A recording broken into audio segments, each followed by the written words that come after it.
أعوذ بالله من الشيطان الرجيم بسم الله الرحمن الرحيم إن الله وملائكته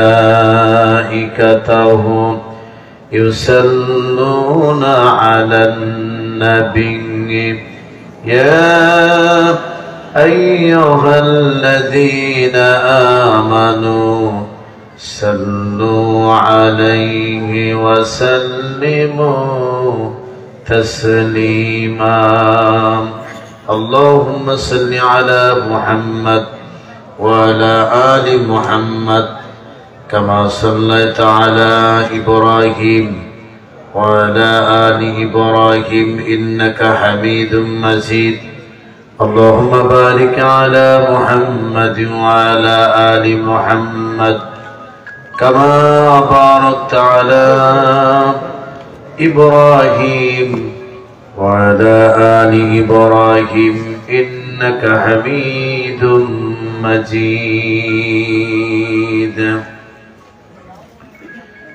বিপ্লব মানে জীবন দেওয়া বসে থাকা নয় সে কোনো দিন আসবে না রে করো যদি ভয় বিপ্লব মানে জীবন দেওয়া বসে থাকা নয় সে কোনো দিন আসবে না রে করো যদি ভয় আসবে বিজয় রক্ত আর জীবনের বিনিময় আসবে বিজয় রক্ত আর জীবনের বিনিময় বিপ্লব মানে জীবন দেওয়া বসে থাকা নয় সে কোনো দিন আসবে না রে করো যদি ভয় জিহাদের ওই ময়দানেতে যেতে তোমাকে হবে প্রয়োজনে সব রক্তটুকু জমিনেই ঢেলে দিবে জিহাদের ওই ময়দানেতে যেতে তোমাকে হবে প্রয়োজনে সব রক্তটুকু জমিনেই ঢেলে দিবে তবুও তোমাকে লড়তেই হবে মানিবে না পরাজয় বিপ্লব মানে জীবন দেওয়া বসে থাকা নয় সে কোনো দিন আসবে না রে করো যদি ভয় বিপ্লব মানে জীবন দেওয়া বসে থাকা নয় সে কোনো দিন আসবে না রে করো যদি ভয় কলওয়ালা পাড়া এলাকাবাসী ও যুব সমাজের উদ্যোগে আয়োজিত মৃত ব্যক্তিদের মাগফিরাত কামনায় আয়োজিত আজকের এই তাফসীরুল কোরআন মাহফিলের মোহতারাম সভাপতিত্ব করছেন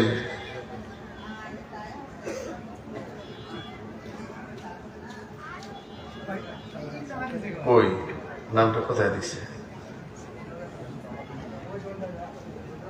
সভাপতি সাহেব জি রাইট পেয়েছি সভাপতিত্ব করছেন জনাব আলহাজ আব্দুল আলিম মাতব্বর সাহেব বিশিষ্ট সমাজসেবক উক্ত মাহফিল উদ্বোধন করেছেন জনাব তাহাজউদ্দিন মোল্লা আহ্বায়ক কাশিমপুর মেট্রো থানা স্বেচ্ছাসেবক দল সার্বিক ব্যবস্থাপনায় মোহাম্মদ আব্দুর রহমান এরশাদ মোল্লা সাবেক সহসভাপতি গাজীপুর মহানগর ছাত্র দল উক্ত মাহফিলে প্রধান অতিথি হিসেবে যিনি আমাদের কাছে আগমন করার কথা রয়েছে আপনারা সকলেই যাকে চেনেন গাজীপুর মহানগরের সংগ্রামী বিএনপির সভাপতি জনাব শওকত হোসেন সরকার এছাড়াও অন্যান্য অতিথিবৃন্দ সম্মানিত আলোচকবৃন্দ যারা কথা রেখে আপনাদেরকে ধন্য করেছেন কারি হাফেজ কারি মাওলানা ফয়জুল আলম আজিজি মুফাসসির কোরআন হবিগঞ্জ সিলেট আরো আলোচনা রেখেছেন মুফতি আরিফ বিল্লাহ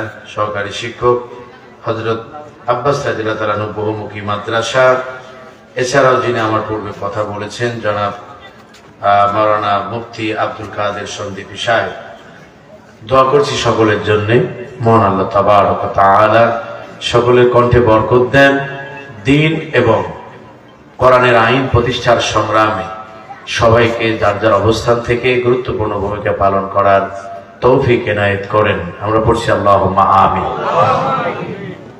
বিভিন্ন মসজিদ থেকে আগত হযরত উলামায়ে কেরাম, আমার সফর সঙ্গে যারা এসেছেন এবং বিশেষ করে আমার সামনে উপস্থিত ঐতিহ্যবাহী শিল্প এলাকা, গাজীপুর মহানগরের অন্যতম একটি শিল্প এলাকা, এটি আমরা যেটাকে 6 নং ওয়ার্ড না 3 নং ওয়ার্ডের এক অংশ, এবং আশা করি 6 নং ওয়ার্ড থেকেও জনগণ এখানে এসেছেন।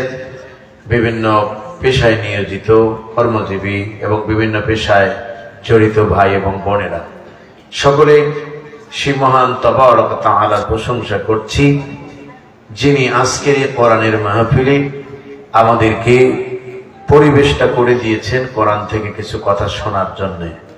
সবচেয়ে অবাক করা বিষয় হচ্ছে এখানে লেখা আছে তাফসীরুল কোরআন মাহফিল। এটি লেখা যে কত বড় যুদ্ধের ব্যাপার ছিল বিগত বছরগুলোতে, এটি যারা আয়োজন করেছেন তেনারাই ভালো জানেন। সিলেটের একটি মাহফিলের কথা আমার হঠাৎ করে মনে পড়ে গেল। আমি গিয়ে দেখি আমার নামটা লেখা হয়েছে একটা সুন্নি পোস্টারের মধ্যে। তা আমি অবাক হয়ে জিজ্ঞাসা করলাম যিনি দাওয়াত করেছেন যে আসলে আমাকে কোন গ্রুপে ফেলেছেন আপনি, আমি তো বুঝতে পারতেছি না আসলে কোন গ্রুপে আমি আসি, উপরে নিচে না মাঝখানে। উনি বললেন যে আপনি খাওয়া দাওয়া করেন, পরে বুঝে বলতেছি, এরকমই কিছু হয়তো বললেন। নিয়ে গিয়ে বলতেছেন যে হুজুর ওয়াজ মাহফিল লিখলো বিপদ, তাফসীর মাহফিল লিখলে তো কোনো কথাই নেই, সেখানে একেবারেই মৌলবাদের গন্ধ। না পেরে আপনাকে আনার বড় ইচ্ছা, এই জন্য সুন্নির ভিতর ঢুকাই দিয়েছে যাতে কোনো বাধা না আসে। ঠিক একেবারে পোস্টারটা আমি দেখে তাকায় রইলাম, সর্বনাশ, এইভাবে কৌশল অবলম্বন করা হয়েছে যেখানে বাংলাদেশের মানুষ আমরা প্রায় 92% মুসলমান। লজ্জা এবং আমি মনে করি আমাদের ব্যর্থতা রাখার কোনো জায়গা নেই, আছে কি বলেন? না। প্রিয় ভাই সব, যে মহান মনিব এই অন্ধকারের অমাবস্যা কালো রাত দূর করে সুবে সাদিকের মতো একটি সকাল আমাদের উপহার দিয়েছিলেন। আমরা পেয়েছিলাম একেবারেই পরন্ত বিকেল, যেখান থেকে আমরা দীর্ঘ নিঃশ্বাস ফেলেছিলাম। আমরা যারা মাজলুম তারা মহান আল্লাহর কাছে 2 রাকাত নামাজ পড়ে সিজদায় অবনত হয়েছিলাম, ঠিক কিনা বলে? 5 তারিখে যখন বিদায় নিচ্ছিলেন বাংলাদেশের এক কিংবদন্তি আল্লাহর ওলি, যিনি যখন চলে যাচ্ছিলেন মনে হচ্ছিল যেন এ বিদায় দেখার জন্য কোটি কোটি মানুষ অধীর আগ্রহে তাকিয়ে আছে। মনে হয়েছিল যেন এক অজানা বস্তু বোধহয় অজানা উদ্দেশ্যে পাড়ি জমাচ্ছে। সাইদি সাহেব বলেছিলেন বাংলাদেশের ভাগ্য আকাশের উত্তর গগনে কালো মেঘ জমা হয়েছে, ঝড়ের পূর্বাভাস লক্ষ্য করছি, যদি সক্ষম ভাবে মোকাবেলা করতে না পারো এমন গাঢ় কালো অমাবস্যার রাত আসবে যার সুবে সাদেক হওয়া অসম্ভব। সেই অমাবস্যার কালো রাত ছিলেন বাংলাদেশের তথাকথিত নামদারি রাবেয়া বসরি, যিনি তাহাজ্জুদ পড়তেন এবং সাথে সাথে তাসবিহ টিপতেন, মাথায়ও পট্টি ছিল, সকাল বিকাল নাকি কোরআনও পড়তো। সব মিলিয়ে এক মনে হয় যেন তার কর্মীদের কাছে মনে হতো মহিলা নবী আল্লাহ পৃথিবীতে পাঠান নাই, যদি কারণ নাম আসতো তাহলে বিক্ষোভ হলেও তার নামটি অনুমোদনের চেষ্টা করত। কথা বলেন, আমি কি মিথ্যে কথা বলছি? একেবারেই মাহবুবে সুবহানি, কুতুবে রব্বানি, গায়ে চুলকানি, হাতে আছে তাসবিহ, একেবারেই পারফেক্ট একটা মানে আল্লাহর খাস বান্দি। তিনি চলে গেলেন এই সেই জগত্তর পাথর, যিনি বিদায়ের মধ্য দিয়ে শানিত হলো বাংলাদেশের আকাশে এক নতুন দিগন্ত। সুবহানাল্লাহ বলেন। এবং সেই দিগন্তের আলোতে আলোকিত হয়ে আজ আমরা কোরআনের কথা শুনি এবং কোরআনের কথা বলে দুঃসাহস করি, যদিও এখনো স্বাধীনতা পরিপূর্ণ পাইনি। তবে স্বাধীনতা অর্জন করতে হলে আরো রক্তের প্রয়োজন হতে পারে, এবং সেই রক্তটুকু কোরআনের জন্য দেওয়ার জন্য আমরা প্রিপারেশন নিতে থাকবো ইনশাআল্লাহ। বলেন ইনশাআল্লাহ। বলেন না না, চা লাগবে না, কিচ্ছু লাগবে না, সময় এমনি কম, আপনারা ওয়াজ শোনেন। আমি এসেছি ঝিনাইদহের কালীগঞ্জ থেকে, কোথায় আপনি একবার ভাবছেন? সেখান থেকে এসেছি আমার আগামীকালের প্রোগ্রাম 16 তারিখে চট্টগ্রামের লোহাগড়া উপজেলা। সুতরাং আমাকে মানে আপনার মতো এত সুখী মনে হচ্ছে না, যদিও ফিটফাট, ভিতরে হয়তো সদরঘাট। তার কারণ আজকে ৭৬তম রাত্রি, একটানা রাত্রি জায়গা। এর মধ্য দিয়ে প্রোগ্রামে অ্যাটেন্ড করেছি, রাজনৈতিক প্রোগ্রাম বাদে, জুমার নামাজ বাদেও প্রায় ৯২টি।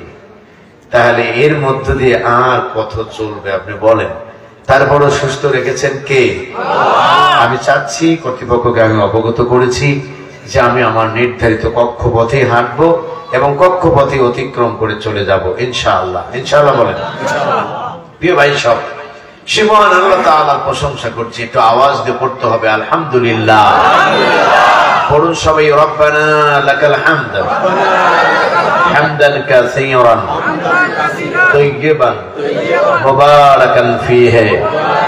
লক্ষ কোটি দরুদ এবং সালাম বর্ষিত হোক আমাদের একান্ত প্রিয় নবী, প্রিয় রাসূল, প্রাণ প্রিয় নেতা, সাইয়্যিদুল মুরসালিন, রাহমাতাল লিল আলামিন, খাতামান নাবিয়্যিন, যিনি আমাদের নেতা। আমরা এমন একজন নেতার অনুসরণ করি যিনি সব সময় তিনি নিরপেক্ষ হয়ে জাতি, ধর্ম, বর্ণ নির্বিশেষে সকলের অধিকারের কথা তিনি বলতেন। তিনি হলেন সাইয়্যিদুল মুরসালিন, তিনি সকল নবীদের নেতা। সুবহানাল্লাহ বলেন।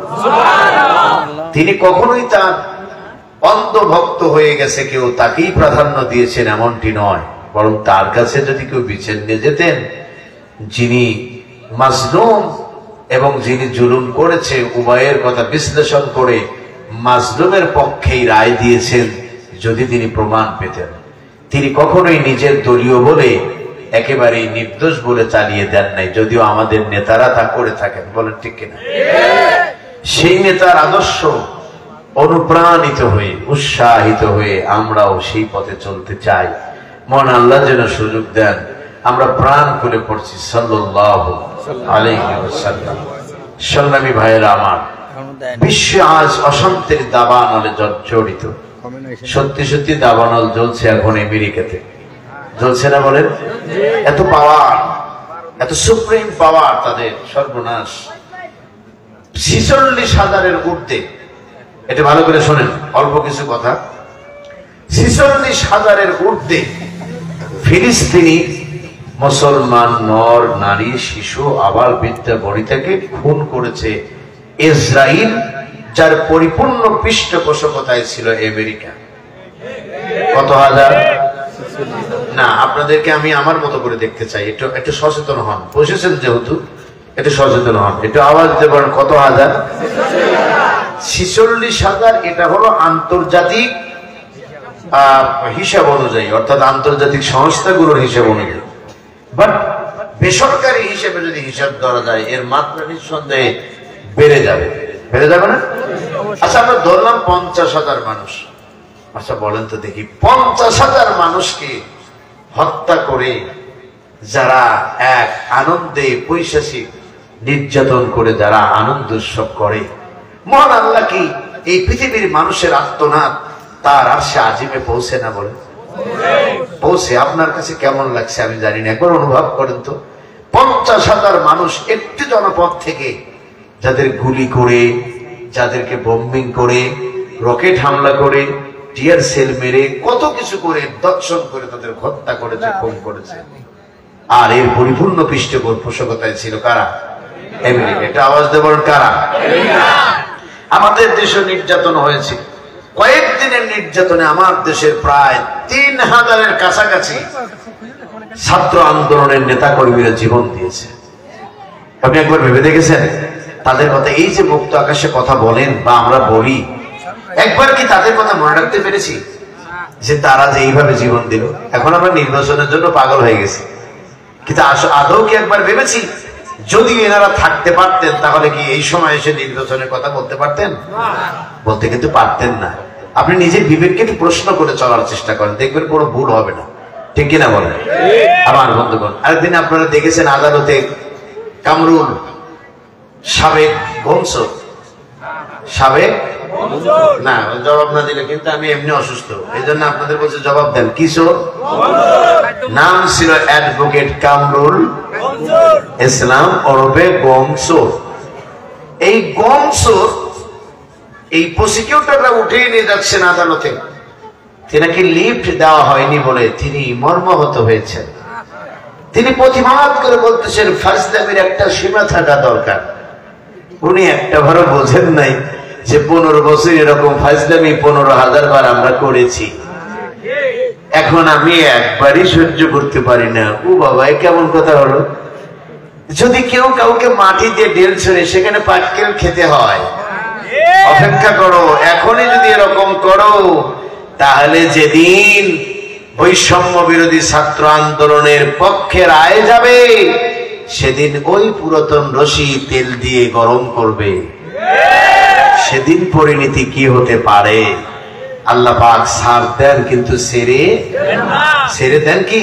তিনি ছেড়ে দেন না। তিনি বান্দার আত্মনাদ তিনি শোনেন। সুবহানাল্লাহ।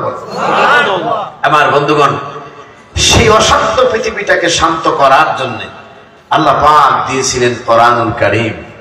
সেই কোরআনুল কারীম আমাদের কাছে আছে। আমিও বড় শখ করে একটা সূরা বের করেছি। সুবহানাল্লাহ বলেন। সেখান থেকে আমরা চলেন একটু পরিচিত কিছু কথা আমরা একটু ডিসকাস করি, ইনশাআল্লাহ বলেন। ইনশাআল্লাহ। আপনারা কি বিরক্ত হচ্ছেন?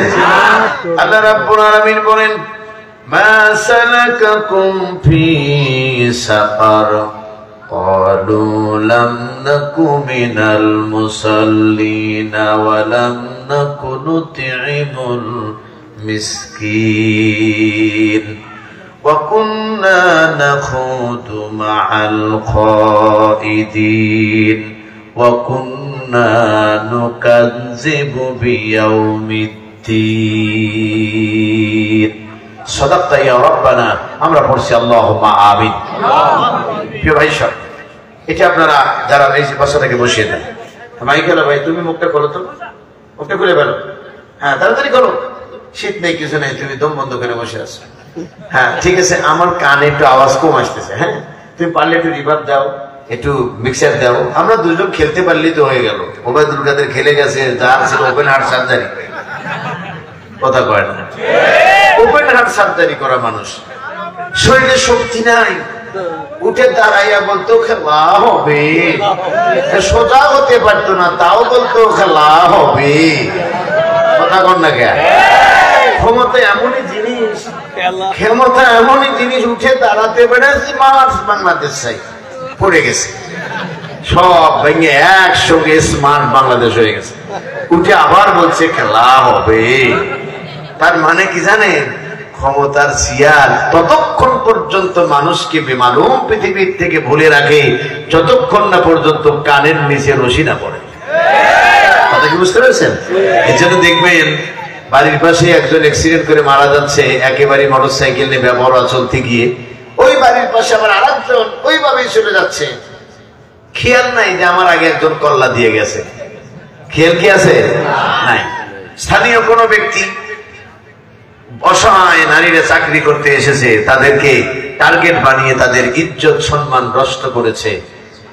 পরবর্তীতে কালেমা মুখে জন্মে নাই, মৃত্যুবরণ করতে হয়েছে। এটা জানার পরেও আজও অনেক মানুষ তার চরিত্র দিয়ে অন্য মানুষের হয়রানি করার জন্য উঠে পড়ে লেগে থাকে। বলেন ঠিক কিনা? তাহলে বোঝা গেল আমরা এর থেকে শিক্ষা নিতে পারিনি। এটা আমাদের জন্য ভুল। আমাদের উচিত ছিল আজ এখান থেকে শিক্ষা নেওয়া, কিন্তু আমরা নিতে পারিনি। প্রিয় ভাই সাহেব, আপনারা কি আমার কথা বুঝতে পারতেছেন? আমি একেবারে সিম্পল কথা বলতেছি, তার কারণ আমি শারীরিক ভাবে খুব বেশি ফিট নয়, কারণ আমাকে বহু রাস্তা জার্নি করে আসতে হয়েছে এবং যেতে হবে। নিঃসন্দেহে আমরা 12টা পর্যন্ত কথা বলবো, এর ভিতরে কোনো সন্দেহ নেই, ইনশাআল্লাহ বলেন। ইনশাআল্লাহ। আমার বন্ধুগণ, আমি তেলাওয়াত করেছি কোরআনুল কারীমের ৭৪ নাম্বার সূরা। কত নাম্বার সূরা? ৭৪। সূরার নাম সূরা মুদ্দাসসির। এটা আওয়াজ দিতে হবে। সূরাটার নাম কি? মুদ্দাসসির। এই সূরাটি বাংলা অর্থ হলো পোশাক পরিহিত। বলেন তো কি পরিহিত? পোশাক পরিহিত। কে পোশাক পরিহিত বলেন তো? এই তো বোঝেন নাই, এই জন্যই তো বলছি পোশাক পরিহিত। কোরআন শরীফ যদি পুরোটা খোলেন, কোন জায়গায় আল্লাহ পাক ইয়া মুহাম্মদ বলে আল্লাহ পাক নবীকে ডাক দেন নাই সাল্লাল্লাহু আলাইহি ওয়াসাল্লাম, কিন্তু তিনি নবীকে বিশেষ বিশেষ শব্দ দিয়ে তিনি আহ্বান করেছেন। যেমন করেছেন ইয়াসিন, তাহা, হামিম, কথা বলেন, আলিফ লাম মিম, এগুলো দিয়ে মুফাসসিরিনে কেরামরা বলেছেন নবীকে আল্লাহ সম্বোধন করেছেন। পাক ডাকলেন ইয়া আইয়ুহাল মুযাম্মিল, এরপরে বললেন ইয়া আইয়ুহাল মুদ্দাসসির, হে বস্ত্রাবৃত নবী। এটা আল্লাহ পাক নবীকে ডাক দিলেন। সুবহানাল্লাহ বলেন। তাহলে এখানে চাদর মুড়ি দিয়েছিলেন কে? ওই যে বললাম পোশাক পরিহিত বা চাদর মুড়ি দেওয়াওয়ালা, তার নাম হলো মুহাম্মাদুর রাসূলুল্লাহ সাল্লাল্লাহু আলাইহি ওয়াসাল্লাম। আমরা সে কথা তুলে ধরবো ইনশাআল্লাহ। ইনশাআল্লাহ বলেন। সূরাটিতে সর্বমোট 56টি আয়াত আছে। এটা আওয়াজ দিয়ে বলেন তো কতটি আয়াত আছে? 56টি আয়াত আছে। দুটি রুকু সম্মিলিত এই সূরা, যা আমি নাজিল করেছি, যা আমি তেলাওয়াত করেছি 42 নম্বর আয়াত থেকে 46 নম্বর আয়াত পর্যন্ত। তাহলে 42 থেকে কত? 46। এই সূরাটি নাজিল হয় মানবতা নবীর উপরে তার মক্কা জীবনের এক গুরুত্বপূর্ণ সময়, যে সময়ে মানবতার পরম বন্ধু বিভিন্ন দিক বিদিক পরীক্ষা দিচ্ছিলেন। কোরআনের তাফসীর মাহফিলে যারা এসেছেন, আমি আপনাদের জ্ঞাতার্থে একটি কথা বলছি। এই বছরে আমার জানা মতে এই বছরে তো কয়টা মাহফিল হয়েছে, আপনারা যারা সারা দেশে মাহফিল করেন তাদেরকে তো খুঁজে পাওয়াই বড় কঠিন। কিন্তু সারা দেশে নয়, আগামী বছর থেকে মনে রাখবেন অগণিত কোরআনের মাহফিল হবে, এবং কোরআনের এই ছোট ছোট মাহফিল গুলো দিয়ে এদেশের কোরআনের আইন প্রতিষ্ঠার সংগ্রামের অংশে তারা অনেক বড় ভূমিকা পালন করবে ইনশাআল্লাহ। ইনশাআল্লাহ বলেন। আমরা কি আর কোনো বাধাকে ভয় পাই? ইনশাআল্লাহ বলেন। কোন বাধাই মুসলমানকে ডিঙিয়ে রাখতে পারে নাই। তার কারণ মুসলমানরা সবকিছু অতিক্রম করে সামনের দিকে এগিয়ে যাবে, এটি আল্লাহ পাকের ওয়াদা। তিনি কেউ ঠেকাতে পারবে না পৃথিবীতে মুসলমানদেরকে। আজকে যারা আমাদেরকে হেয় প্রতিপন্ন করেছিল, আমি গতকাল, বিশ্বাস করবেন না, পার্সোনাল কথা বলি, কিছু মাইন্ড করেন না। গতকাল যখন আমি মাগুরা জেলা পার হচ্ছিলাম, মাগুরা জেলা নাম শুনছেন তো না? মাগুরার বায়নামন নামে একটা জায়গা আছে, যারা ওই অঞ্চলে মানুষ তারা ভালো জানবেন। এই বায়নামনে যাওয়ার আগেই একটা মিছিল দেখতে পেলাম। কি দেখতে পেলাম? মিছিল। তো মিছিলে ঘোষণা হচ্ছে আমিরে জামাতের আগমন, শুভেচ্ছার স্বাগত। উপর দেখি বড় একটা ফেস্টুন দেওয়া, আগামী কাল সকাল 9টায় অর্থাৎ 16 তারিখ তিনি আগমন করছেন নোমানী ময়দানে। অবাক করা তথ্য হলো যে পুলিশ এদের মিছিল দেখলে যে কোনো জায়গায় লাঠি চার্জ করে তাদেরকে ছত্রভঙ্গ করতে আর মারত। আজ 3 গাড়ি পুলিশ সেই মিছিলকে পাহারা দিচ্ছে। না সুবহানাল্লাহ বাড়ি যা বলেন। হ্যাঁ, তাহলে এই 16 বছর যেখানে ঘরের ভিতরে প্রোগ্রাম করতে পারলেন না, আর বক্তারা জীবনের রিস্ক নিয়ে মাহফিলে এই কথাগুলো জাতিকে বলে বলে জাতিকে চাঙ্গা করে রেখেছিলেন। বলেন ঠিক কিনা? ঘরের ভিতরে প্রোগ্রাম করলেও ধরে নিয়ে যেত জঙ্গি বলে, আর সেই জায়গায় প্রকাশ্যে কথা বলেছে আলেমরা। এটা কোন যুগে দেখবেন মিয়া? আপনার একটি বিবেক থাকতে হবে যে না, আসলে একটি কঠিন একটি বিষয়। আমার বন্ধুগণ, আল্লাহ রাব্বুল আলামিন এই সূরাটি তার মানবতার বন্ধুর উপরে নাজিল করেছিলেন তার মক্কা জীবনে। এই সূরা কখন নাজিল হলো সেই বিষয় নিয়ে কয়েকটি কথা বলি, আমরা আমাদের তেলাওয়াতকৃত আয়াতে চলে যাব ইনশাআল্লাহ। বলেন আল্লাহ পাক যেন তৌফিক এনায়েত করেন। একটু আওয়াজ দিয়ে বলেন আল্লাহুম্মা আমিন। মানবতার নবীর উপরে আপনারা সকলেই জানেন, কোরআন শরীফের প্রথম যে সূরাটা নাজিল হয় এই সূরাটার নাম হলো সূরা আলাক। এটা আওয়াজ দিয়ে বলেন সূরার নাম কি? এই সূরার প্রথম কয়টি আয়াত যেন নাজিল হয় বলেন তো? 5টি আয়াত। এই তো আপনারা অনেক কিছুই জানেন। 5টি আয়াত নাজিল হয়। হেরা গুহায় নবীজি আমার ধ্যানমগ্ন ছিলেন, জিবরাইল আমিন এসে তার কাছে নাজিল করে দিলেন। বিশ্ব নবীকে অনেক বড় কাহিনী, এই জায়গায় কাহিনী বলবো না। মানবতার নবীকে বলা হলো নবীজি আপনি পড়েন ইকরা বিসমি রাব্বিকাল্লাযী খালাক খালাকাল ইনসানা মিন আলাক। এই যে আয়াত নাজিল হলো, হে নবী আপনি পড়েন আপনার প্রভুর নামে যিনি আপনাকে সৃষ্টি করেছেন। জোরে বলেন সুবহানাল্লাহ। এই দিয়ে শুরু হলো। তবে আমি এখানে একটা যৌক্তিক কথা আপনাদের মাথায় দিয়ে দিই। কোরআন শরীফ নাজিল হওয়ার আগেই প্রথম শব্দ আল্লাহ পাক মনোনীত করেছিলেন পড়ো দিয়ে। এর মানে হলো কোরআনকে পড়ার জন্য আল্লাহ দিয়েছেন, কোরআনকে বুকে লাগায় চুমা খাওয়ার জন্য দেয় নাই। এ কোরআন দিয়ে তাবিজ লিখবেন সেজন্য দেয় নাই। এ কোরআন দিয়ে পানি ফুৎকার দিয়ে খাবেন সেজন্য আল্লাহ দেন নাই। এ কোরআনকে করে তাকে রেখে দিবেন বরকতান হিসেবে, এমনটি নয়। এ কোরআনকে কেবলমাত্র তেলাওয়াত করে পার্লামেন্টে আপনি উদ্বোধন করবেন আর ওই পার্লামেন্ট দুর্নীতি হয়ে চলবে, এমনটার জন্য আল্লাহ কোরআন পাঠান নাই। এই কোরআন দিয়ে আপনি পানি বা চাউল করে দিয়ে চোর ধরবেন, এমন জন্য আল্লাহ কোরআন দেন নাই, বরং কোরআন দিয়েছেন চুরি মুক্ত সমাজ গড়ার জন্য। এই জন্য তিনি বলেছেন ইকরা বিসমি রাব্বিকাল্লাযী খলাক, পড়ো তুমি তোমার প্রভুর নামে যিনি তোমাকে সৃষ্টি করেছেন। একটু আওয়াজ দিয়ে বলেন তো, তিনি কে আমাদের সৃষ্টি করেছেন? এবার আপনাদের বলে যাচ্ছে আজকের মাহফিলে আপনারা পড়বেন বেশি করে কোরআন, কেননা আল্লাহ আপনাকে সৃষ্টি করেছে। আর এই কোরআনে এই জন্য পড়বেন, এই কোরআনের ভিতরে আল্লাহ রাব্বুল আলামিন তার বিবরণী দিয়ে দিয়েছেন। তার বান্দা এবং বান্দির জন্য কল্যাণকর কথাগুলো তিনি এখানে সুন্দর করে তুলে ধরেছেন। সুবহানাল্লাহ বলেন না? আমার বন্ধুগণ, এই সূরাটি 5 আয়াত নাজিল হওয়ার পরে কিছুদিন কোরআনের আয়াত নাজিল বন্ধ হয়ে যায়। মানবতার নবী চিন্তিত হয়ে পড়লেন, জিবরাইল আমিন আর আসেন না, কোথায় গেছেন? জিবরাইল জোর করেও তো তারে আনা যায় না, কেননা জিবরাইলের মাধ্যমে আল্লাহ তারে ওহী দিতেন। কিন্তু সেই জিবরাইলকে না পেয়ে মানবতার নবী তিনি একেবারে বেকুল হয়ে গেলেন, কেন আসে না? এই সময় সমালোচনাকারীরা তারা বারবার সমালোচনা করতে লাগলো এবং সেই সমালোচনা এত তীব্র আকার ধারণ করলো, নিজের আপন চাচী আবু লাহাবের স্ত্রী, সে একদিন মুহাম্মদ সাল্লাল্লাহু আলাইহি ওয়াসাল্লামের তার পাশেই ছিল বাড়ি।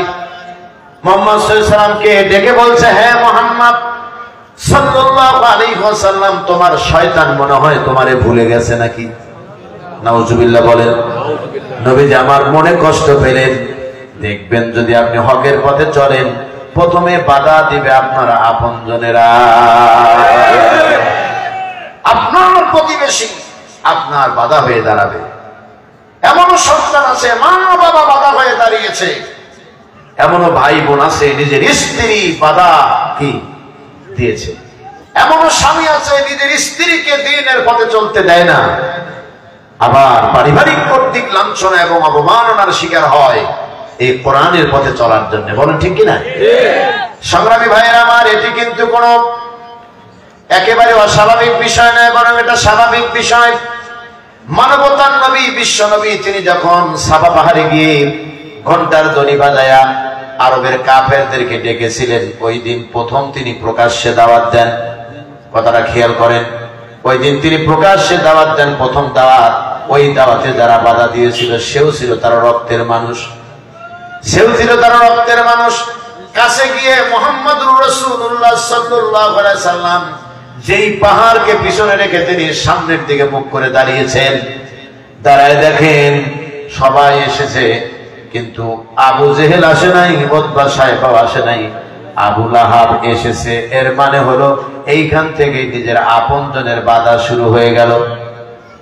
এতদিন গোপনে গোপনে নবীজি আমার দাওয়াত দিয়েছিলেন, কিন্তু আজকে নির্দেশনা এসেছে, ওয়ানজির আশিরাতাকাল আকরাবিন, হে নবী আপনার নিকটাত্মীয়দের কাছে আপনি কালেমার দাওয়াত দিয়ে দেন। এই কথা বলার সঙ্গে সঙ্গে নবীজির উপরে আক্রমণ শুরু হলো। কিভাবে? খেয়াল করেন। বিশ্ব নবীজি দেখলেন আপন চাচা বসে আছে, অন্যান্য মানুষদের সঙ্গে আবু লাহাবও আছে। নেতা বলে কথা, বর্তমানেও কিছু মানুষ দেখবেন তারা নেতৃত্ব নেওয়ার জন্য, নেতৃত্ব সমাজে কায়েম করার জন্য উঠে পড়ে লেগেছে, সেখানে ভালো মন্দর কোনো বাজ বিচার নাই। হক কথা বলতে এখনই তাদের কলজায় আগুন লেগে যাচ্ছে। আবু লাহাব জানে যে আমার ভাতিজা যদি এই নবুয়তির দাওয়াত বাস্তবায়ন করে এ সমাজ যদি গঠন করতে পারে, তাহলে আমাদের মতো আবু জেহেলদের কোনো অস্তিত্ব এবং কর্তৃত্ব থাকবে না। এটি জানে, জানার কারণেই তারা বাধা হয়ে দাঁড়ালো। আমি এই কাহিনী বলার উদ্দেশ্য নয়, আমি আজকের আলোচনাটাকে একেবারেই সুন্দর করে আপনাদের সামনে তুলে ধরার জন্য চেষ্টা করব, ইনশাআল্লাহ। বলেন হযরতে উলামায়ে কেরাম যারা এসেছেন তাদেরকে আমার পক্ষ থেকে বিনম্র শ্রদ্ধা এবং ভালোবাসা রইল, আপনারাও শুনবেন। এবং আপনারা এই আয়াতগুলো আমার চেয়েও ভালো করে আপনাদের জায়গায় থেকে তুলে ধরবেন। আল্লাহ যেন আপনাদের ইলম কালাম বাড়িয়ে দেন, চিল্লায় বলেন আমিন। সংগ্রামী ভাইয়েরা আমার, মানবতার নবী তাকিয়ে দেখে আবু লাহাব। বিশ্ব নবীকে প্রশ্ন করা হলো, কেন এখানে এসেছো, এত সকালে কেন আমাদেরকে ডেকেছো বলো? বলে, ডেকেছি এইখানে ডাকার উদ্দেশ্য হলো গুরুত্বপূর্ণ একটি মিটিং এর কথা আমি তোমাদের কাছে বলবো। বলে, কি বলতে চাও? বলে, আমি তোমাদেরকে দেখতে পাচ্ছি সামনে তোমাদের জন্য অনেক বড় বিপদ। হে আমার জাতির মানুষ, হে আমার কওমের মানুষ, তোমরা এই বিপদ থেকে যদি বাঁচতে চাও, বলে উদাহরণ দিয়ে বলো তো দেখি। বলে, উদাহরণ হলো আমি যদি তোমাদের বলি, এই পিছনে যে বড় একটা পাহাড় দেখতে পাচ্ছ, পাহাড়ের অপর সাইডে আছে বড় ধরনের একটা সৈন্যবাহিনী, শত্রু দল, যারা যে কোনো সময় তোমাদের উপর আক্রমণ করবে। এই কথা তোমাদের কাছে কেমন বিশ্বাস হয়? আবু লাহাব সহ সব এক বাক্যে বলে উঠলো, আমরা অবশ্যই বিশ্বাস করি, কেননা তোমার মুখ দিয়ে কোনদিন আমরা মিথ্যা কথা শুনি না।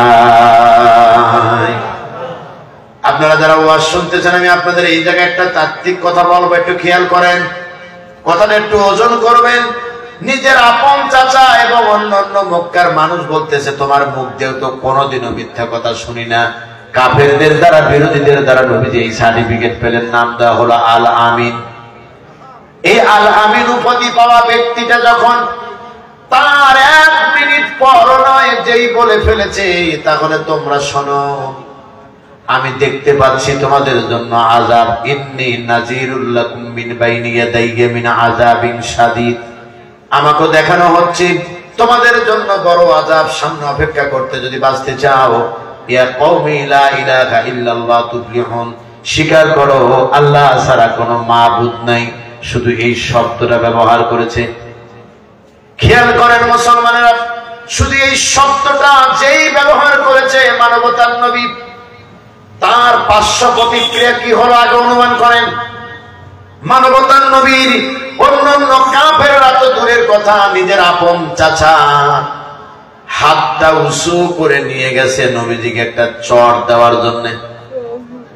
এই জায়গায় কিন্তু নবীজি বলেন নাই যে তোমরা সুদ খায়ো না। কথা বল না কেন? আপনারা কি আমার কথায় বিরক্ত হচ্ছেন? কথাগুলো তো আমাদের নতুন কথা, কিন্তু আমাদের জানার অনেক বাকি, বিশেষ করে আরো আমল করার অনেক বাকি। এই জায়গা কিন্তু মক্কায় নবীজি প্রথমে দাওয়াত দিতে যা বলেন নাই যে এই সমাজে সুদ আছে, সুদ মুক্ত করতে হবে। এই সমাজে নারীর অধিকার নাই, নারীর অধিকার প্রতিষ্ঠিত করতে হবে, এই কথা নবীজি বলেন নাই। এবং বিশ্ব নবীজি তিনি এই কথাটাও বলেন নাই তোমরা যে গোত্রপ্রীতি এবং গোত্র ভালোবাসা আছে এটা পরিহার করে ইসলাম প্রীতি হতে হবে, এটাও তিনি বলেন নাই। কোনটাই বললেন না, শুধু বললেন লা ইলাহা ইল্লাল্লাহ তুফলিহুন, মুহাম্মাদুর রাসূলুল্লাহ বলেন নাই। এতটুকু কথা বলাতেই নিজের আপন চাচা চর উঁচু করে নিয়ে গেছে। একবার অনুমান করে দেখেন তো এই কালেমার অর্থ কত গভীর হলে আবু লাহাবরা এইভাবে তার উপরে আক্রমণের জন্য দাঁড়ায় যেতে পারে। অথচ সেই একই কালেমা আমার দেশে ভিক্ষুকরা ভিক্ষা করে, আমার দেশের কেউ বা জিকির করতে করতে সামিয়ানা ছেড়ে, কেউ বা আবার এই কালেমা দিয়ে তসবিহ পড়ে, কেউ বা আবার সকালবেলা পিটি প্যারেড করে হাঁটে, কেউ বা আবার তসবিহ আকারে পড়ার পরে, কেউ বা আবার সারাদিন ঘুরে ঘুরে 2-4 বার পড়ে, আবার কেউ বা আবার এই কালেমার কথা বলতে যায় ফাঁসির মঞ্চে দাঁড়ায় যায়। এরপরেও বাতিল তাদেরকে ছেড়ে দেয় না। এদের ফাঁসি দেওয়ার পরেও জুতা দিয়ে তাদের লাশের গাড়িতে ঢেলে দেওয়া হয়। কথা বলেন না কেন? সংগ্রামী ভাইয়েরা আমার, কথাটা অনুধাবন যোগ্য। জীবনে বহু ওয়াজ শুনেছি, বহু ওয়াজ করেছি, তবে আমাদের জানার অনেক বাকি রয়েছে। যে কথাটি বলতে চেয়েছিলাম, মানবতার নবী তিনি হেরার আলোতে তিনি আসলেন, হেরা গুহায় তিনি দাওয়াতের সম্মুখ, তিনি দাওয়াত পেলেন আল্লাহর কাছ থেকে। ইকরা বিসমি রাব্বিকাল্লাযী খলাক, পড়ো তুমি তোমার প্রভুর নামে যিনি তোমাকে সৃষ্টি করেছেন। এই কথা বলার পরে কয়েকদিন বন্ধ ছিল কি ওয়াজ মনে আছে তো? নিজের আপন চাচি আবু লাহাবের স্ত্রী বলল, তোমার শয়তান তোমার মনে হয় ভুলে গেছে। নাউযুবিল্লাহি মিন যালিক। নবীজি আমার মাথা নিচু করে বড় চিন্তিত হয়ে তিনি রাস্তায় ঘোরাঘুরি করেন। উপর দিকে তাকান না, এদিকে তাকান না, এদিকে তাকান না, শুধু মাথাটা নিচু করে নবীজি আমার একটু ঘোরাঘুরি করেন। হাঁটতে হাঁটতে হঠাৎ করে বিকট একটা শব্দ শুনতে পেলেন, যা একটু পূর্বে তিনি শোনেন নাই। অমনি তিনি হঠাৎ করে মাথা উপর দিকে দিয়ে দেখে আল্লাহ রাব্বুল আলামিন যে ফেরেশতা দিয়ে তারে ওহী দিয়েছিলেন, ওই ফেরেশতা আসমান এবং জমিনের মাঝখানে কুরসির উপরে দাঁড়িয়ে বসে আছে। সুবহানাল্লাহ বললেন না? একেবারে বিশাল আকৃতি। নবীজি যেই দেখেছেন ভিতরে আতঙ্কিত ভাব সৃষ্টি হয়ে গেল। আতঙ্কিত ভাব যখন নবীজির সৃষ্টি হয়ে গেছে, তাড়াহুড়ো করতে গেলে কিন্তু মানুষ পড়ে যায় অনেক সময়। নবীজি ঘুরে যেই বাড়ির দিকে রওনা দিবেন, তেই নবীজি পড়ে গেলেন। তাফসীর ইবনে কাসিরে লেখা হয়েছে নবীজি পড়ে যাওয়ার পরে আবার উঠে দাঁড়ালেন। দাঁড়ায়া নবীজি আমার মাথা এই যে নিচু করেছেন, আর তিনি উপর দিকে উঠান না উঠাইয়া তিনি রওনা দিলেন, ঘরের ভিতরে গেলেন। ঘরের মানুষজনকে ডেকে বললেন, তোমরা কারা আছো আমাকে ধরো, আমাকে চাদর দিয়ে আবৃত করো, কেননা আমি আশঙ্কিত, আমি যা দেখেছি তোমরা তা দেখো নাই। আমার জীবনে মনে হচ্ছে আমি শেষ হয়ে যাব, আমারে ভালো করে ধরো তোমরা। ধরার পরে নবীজি আমার যেই চাদর তিনি মুড়ি দিয়েছেন, চাদরটা মাথার উপরে দিয়ে ডেকে দিয়ে নবীজি শুয়ে পড়েছেন। আল্লাহ পাক জিবরাইলকে পাঠায় দিয়েছে, ওই কুরসিতে যিনি বসেছিলেন ওই জিবরাইল আজকে এসে হাজির হয়েছে। চিল্লায় বলেন সুবহানাল্লাহ। এসে আল্লাহর নবীকে আল্লাহ পাক ডেকে বলছেন, ইয়া আইয়ুহাল মুদ্দাসসির, হে বস্ত্রাবৃত নবী, হে চাদর মুড়ি দেওয়া নবী। কথা বল না কেন? হে চাদর মুড়ি দেওয়া নবী, কুম ফানজির, ওঠো, দাঁড়িয়ে যাও, তোমার রবের পক্ষ থেকে ভীতি প্রদর্শন করো। এবার দেখেন কত বড় বিপদ। শুধু তো খালি ওয়াজ শোনেন, কোন বক্তার কণ্ঠ কেমন, কে কেমন ডিমান্ডের বক্তা, কে কত টাকা আসলো, কে কত লাখ মানুষ হলো, এই হলো আমাদের জল্পনা কল্পনা। কিন্তু একবার ভাবেন তো, আয়াতে কি বুঝলেন? একটু আগে যে লোকটা হীনমন্যতায় কলিজার ভিতরে ভয় নিয়ে ভীতি নিয়ে যে লোকটা বিছানায় শুয়ে পড়েছেন, তারে ডেকে উঠাইছেন আল্লাহ জিবরাইলকে দিয়ে, ওঠেন, শুয়ে আছেন কেন? আপনাকে তো শুয়ে থাকার জন্য দেওয়া হয় নাই। আল্লাহু আকবার বললেন না? আপনাকে তো শুয়ে থাকার জন্য দেওয়া হয় নাই। ওঠেন, উঠতে হবে। শুধু উঠবেন না, দাঁড়ায়া থাকবেন। এবং সে জাতির মানুষ আপনাকে বলেছে আপনার শয়তান আপনাকে নাকি ভুলে গেছে, ওই জাতির মানুষের কাছে আবার সতর্কতার দাওয়াত পৌঁছায় দিতে হবে। কথার ওজনটা আপনারা এখনো বোঝেন না, আমি বোঝার জন্য বলছি। ওয়াজ করায় কোনো লাভ নাই যদি আপনি না বোঝেন। আল্লাহর নবীকে আল্লাহ পাক ডেকে বলছেন, একটু আগে যারা আপনাকে মারতে চেয়েছে, ধরতে চেয়েছে, আর কোনো কথা বলা যাবে না। চাদর মুড়ি দিয়ে শুয়ে পড়ছেন কেন? উঠে দাঁড়ান। এইবার আপনার রবের বরত্ব ঘোষণা করবেন, ভয় দেখাবেন। ওয়া রাব্বাকা ফাকাব্বির, এবং আপনার প্রভুর বরত্ব ঘোষণা করেন, স্লোগান দেন, আল্লাহু আকবার। প্রভুর বরত্ব ঘোষণা করো, আর কারোর কাছে কোনো স্যালেন্ডার নয়। এবার দাঁড়িয়ে বলতে হবে, এ মক্কায় আমার আল্লাহ সুবহানাহু ওয়া তাআলার বিধানের কথা প্রচার করা হবে। বলেন ঠিক কিনা? অবাক লাগে বাংলাদেশের বিষয়টা কিছু নিয়ে কথা বলতে গেলে আমার বলতে হয়। অনেক জায়গায় বলা হয় হুজুর রাজনীতির কোনো কিছু বলেন না, কিন্তু আমি তাদেরকে বলেছি আজও পর্যন্ত কোরআন পড়ার পরেও যদি কেউ রাজনীতি না বোঝে তার না পড়াই ভালো। কথা কর না কেন? মুসলমান করে জন্ম নিয়ে কোরআন হাদিস দিয়ে দেশ এবং সমাজ চলবে, এটা যদি রাজনীতি মনে করে কপাল পোড়া জাতি। ওরে জানা দেওয়া দরকার নাই, এমনি কবরে দিলেই বিপদ। সংগ্রামী ভাইরা আমার, বাংলাদেশে ঘটে যাওয়া কয়েকটা কথা আমার জন্য বলবো। এক নাম্বার হলো, গাজীপুরে যখন মাহফিলে গেলাম, গাজীপুরে সিরাজগঞ্জের বহু মানুষ আছেন না নাই?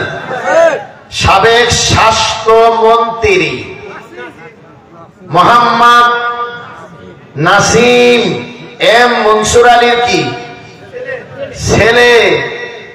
এই এলাকায় মাহফিলে গিয়েছি, 3 দিন ব্যাপী ঢেকুরিয়া যুব কল্যাণ পরিষদের মাহফিল। সেই মাহফিলে যাওয়ার পরে লোকজন আমাকে বললো, ভাইজান একটা কথা বলবো মঞ্চ ওঠার আগে। বললাম কি বলো? বলে টানা 15 বছর এই স্বৈরাচারেরা এই বাংলায় দাঁড়ায়া, আমার জমিনে দাঁড়ায়া আমার আল্লাহ রাব্বুল আলামিনের তাকবীরটাও দিতে দেয় না। অথচ আল্লাহ বলছেন আপনি ঘুমিয়ে গেছেন কেন, শুয়ে পড়ছেন কেন? ওঠেন, উঠে শুধু বই দেখাবেন না, এবার আপনার প্রভুর বরত্ব ঘোষণা করতে হবে। আমার বন্ধুগণ, আমি বললাম ঠিক আছে চলেন মঞ্চে যাই। মাহফিল শেষে মঞ্চেই কাছাকাছি এসে হাত দুটা জড়ায় ধরলেন, আর জড়ায় ধরে বললেন, ভাই অন্তর থেকে কলিজা ভরে আমার আল্লাহকে ডাক দিয়েছি। আমি বললাম কোনো কথা নাই, এই মাথা যে উঁচু হয়েছে আর নত হবে না, ঘোষণা দিতে হবে জমিন যার আইন চলবে তার। এটা আওয়াজ দিয়ে বলো, জমিন কার? তরুণ সমাজ তোমাকে বলছি, ডাকছে তোমাকে এই ময়দান, এগিয়ে আসতে হবে তোমাকে। মনে রাখবা তোমার রক্তের 4 পয়সার কোনো মূল্য নাই যদি তুমি তোমার রক্ত ইসলামের জন্য দিতে না পারো। তোমার জীবন ধন্য তুমি যদি ইসলামের গন্ধ তোমার দেহে ঢুকাতে পারো। তোমার জীবন ধন্য যদি তুমি তোমার মুহাম্মদুর রাসূলুল্লাহ সাল্লাল্লাহু আলাইহি ওয়াসাল্লামের আনিত জীবন ব্যবস্থা প্রতিষ্ঠার জন্য সংগ্রামে অংশ নিতে পারো। এরপর আরেকটি কথা বলছি, কষ্ট হচ্ছে আপনাদের? গাজীপুর জেলার কাপাসিয়া নামে একটা থানা আছে, আছে না নাই? এটি গুরুত্বপূর্ণ এলাকা বক্তাদের জন্য। আমরা খুব মাহফিল করি, আলহামদুলিল্লাহ বলেন। মাহফিলে গেলাম, সাবেক প্রথম প্রধানমন্ত্রী তাজউদ্দিনের গ্রামে, নাম বলেই দিলাম, বিদায় গেলে আর কি করা। তাজউদ্দিন সাহেবের গ্রামে যখন মাহফিলে গেলাম, এই মাহফিলে এলাকার ইমাম সাহেব এসে আমার কাছে বললেন, ভাইজান কিছু মনে নিবেন না, আমি জানি আপনি এইভাবে কথা বলেন। এইভাবে মানে কি? বলে এইভাবে মানে হলো আপনি একটু জেহাদি কথা বলেন। বললাম তাহলে অপরাধ কি? আপনি তো মৌলানা। বলে কোনো অপরাধ নয়, তবে একটা কথা শোনেন। বলে কি কথা? বলে এই যেই গ্রামে মাহফিল করতে এসেছেন, টানা প্রায় 20 বছর কোন তাফসীর মাহফিল এই গ্রামে হয় নাই। কলজার ভিতরে কেমন যেন ধাক্কা দিয়ে উঠলো, 92% যে বাংলায় মুসলমান, অথচ ওই গ্রামে গরু জবে করে খেয়েছে মুসলমান বলে। কথা কন না কেন? ওই গ্রামে মুসলমানের অধিকার নিয়ে বসবাস করেছে, কিন্তু মুসলমানদের মাহফিল হতে দেয় নাই টানা 20 বছর। কত বছর? সুতরাং আজকে ওয়াজ করার সময় একটু দেখে শুনে করবেন। আমি যা করেছিলাম তা আপনাদের প্রকাশ্যে বলে দেই। আমি মনে মনে ভাবতে লাগলাম যে এই কথা তো সাধারণভাবে ছেড়ে দিলে হবে না। আজকে যেহেতু সুযোগ পেয়েছি, জিহাদ ফি সাবিলিল্লাহর কথা আমাকে বলতেই হবে। কোন কথা না বলে সূরা সফ থেকে তাফসীর করলাম। চিন্তা করলাম আর মনে এত প্রশান্তি পেয়েছিলাম, মনে হয় যেন কলিজাটা শীতল হয়ে গেল। তার কারণে এমন একটা গ্রামে এসে আমার আল্লাহর জমিনে আমার আল্লাহর দ্বীন কায়েম করতে হবে কথা বলছি, যেখানে 20 বছর কোরআনের মাহফিল হয় না। এমন একটা আবু জেহেলরা এই সমাজকে শাসন করার জন্য চেষ্টা করেছিল। অহংকার করা ভালো নয়, বলেন ঠিক কিনা? আমার বন্ধুগণ, আপনারা কি কষ্ট পাচ্ছেন? এই তো সময় প্রায় চলে গেছে, সময় প্রায় চলে গেছে। আমি খুব চেষ্টা করি, বিশ্বাস করেন, আমি খুব কম সময় ওয়াজ করার জন্য শুধু খালি টাইমের চেষ্টা করি। আমি বলি শোনেন, সারা রাত শুনবো, এটি আপনার ইমান। এটি হেলাল হিসাবের কিছু না, এটি সবসময় হেলাল হিসাব করে যারা নিয়মিত শ্রোতা আপনারা জানেন। আপনি সারা রাত শুনবেন, এটাই আপনার ইমান। অর্থাৎ কোরআনের একটু জাল আপনার ইমানের উপরে পড়েছে এবং সেই ইমানটা একটু লাভতে বড় হয়ে গেছে। সুবহানাল্লাহ বলেন। এখানে আমার কিছুই নেই, আমাকে দেখতেছেন একটি মানুষ, আপনার মতো একটা মানুষ। সুতরাং এখানে আমার বহুত্ব এবং কর্তৃত্ব কিছুই নেই। সব কর্তৃত্ব কার? আল্লাহ পাক। আপনারা মেহরবানি করে একটু চিৎকার দিয়ে আল্লাহু আকবার বলেন। ওই যে আমি বলেছিলাম 12টায় শেষ করে দিব, সেই মর্মে এখন বাজে 11:15। অর্থাৎ কোন দিক দিয়ে যে 45 মিনিট কেটে গেল আমি বুঝলাম না। কথা কি বুঝতে পারছেন? এই 45টি মিনিটে আমি যা বলেছি আপনি একটু মেহেরবানি করে আমার এই ভাইদের ইউটিউব চ্যানেল থেকে আপনি ডাউনলোড দিয়ে আপনি একটু কানের কাছে দিয়ে রাত্রে শুনবেন। শোনার পর আপনি দেখবেন আমি যা বলেছি তা যদি আমার সমাজে বাস্তবায়িত হতো তাহলে কোন ধর্ম নিরপেক্ষ মতবাদ এবং মানুষের তৈরি করা মতবাদ কোন মানুষের পক্ষে মেনে নেওয়া সম্ভব নয়। বলেন ঠিক কিনা? আমার বন্ধুগণ খেয়াল করেন, অহংকার করা ভালো নয়, কথাটা বলতেছিলাম। অহংকার করার কারণে আমেরিকা আজকে কোন পর্যায়ে গেছে আপনি কি বুঝতে পারছেন? একটা ভাবেন তো দেখি, অন্য দেশে মারামারি হচ্ছে, আমেরিকায় বসে থেকে সেই দেশের কি প্রদানি করতেছে।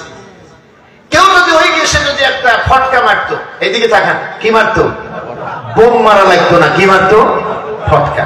আপনি বলেন তো দেখি, সেই দেশের কোন অস্তিত্ব কি ওরা রাখতো? আল্লাহ রাব্বুল আলামিন 6টা পয়েন্ট থেকে আল্লাহ দাবানল দিয়েছেন। কয়টা পয়েন্ট থেকে?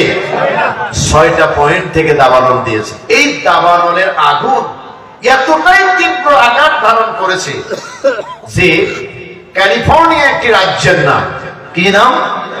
ভাইজান বোঝার জন্য বলছি, অনেক কষ্টের কথা এখানে আছে। ক্যালিফোর্নিয়া একটি রাজ্যের নাম। সেই রাজ্য থেকে প্রায় 2-2.5 হাজার ঘর বাড়ি বিল্ডিং বড় বড় প্রাসাদ পোড়াইয়া ছারখার করে দিয়েছে। অবাক করা তথ্য হলো এই সেই শহর আমেরিকার, যেখান থেকে বিশ্ব মুসলমানের ঈমান হনন করার জন্য এমনকি গোটা পৃথিবীর মানুষকে বেহায়াপনা এবং নির্লজ্জপনাকে বিকশিত করার জন্য নীল ছবি তৈরি করার মূল কারখানা ছিল এই ক্যালিফোর্নিয়া। আপনি বুঝতে পারেন নাই। সাংবাদিকরা বলতেছে এই শহরকে নাকি পাপের শহর বলা হয়। কি শহর বলা হয়? ভাইজান কষ্ট হচ্ছে আপনাদের?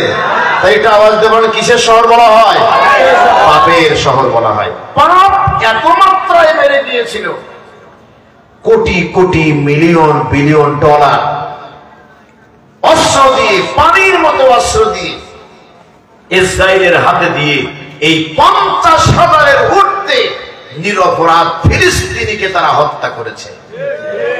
সিরিয়াতে আক্রমণ করেছে, লিবিয়ায় তারা আক্রমণ করেছে, লেবাননে তারা আক্রমণ করেছে, এমনকি বিশ্ব ইসলামী আন্দোলনের বড় বড় স্কলারদেরকে তারা বিভিন্ন টার্গেট করে করে তারা হত্যা করেছে।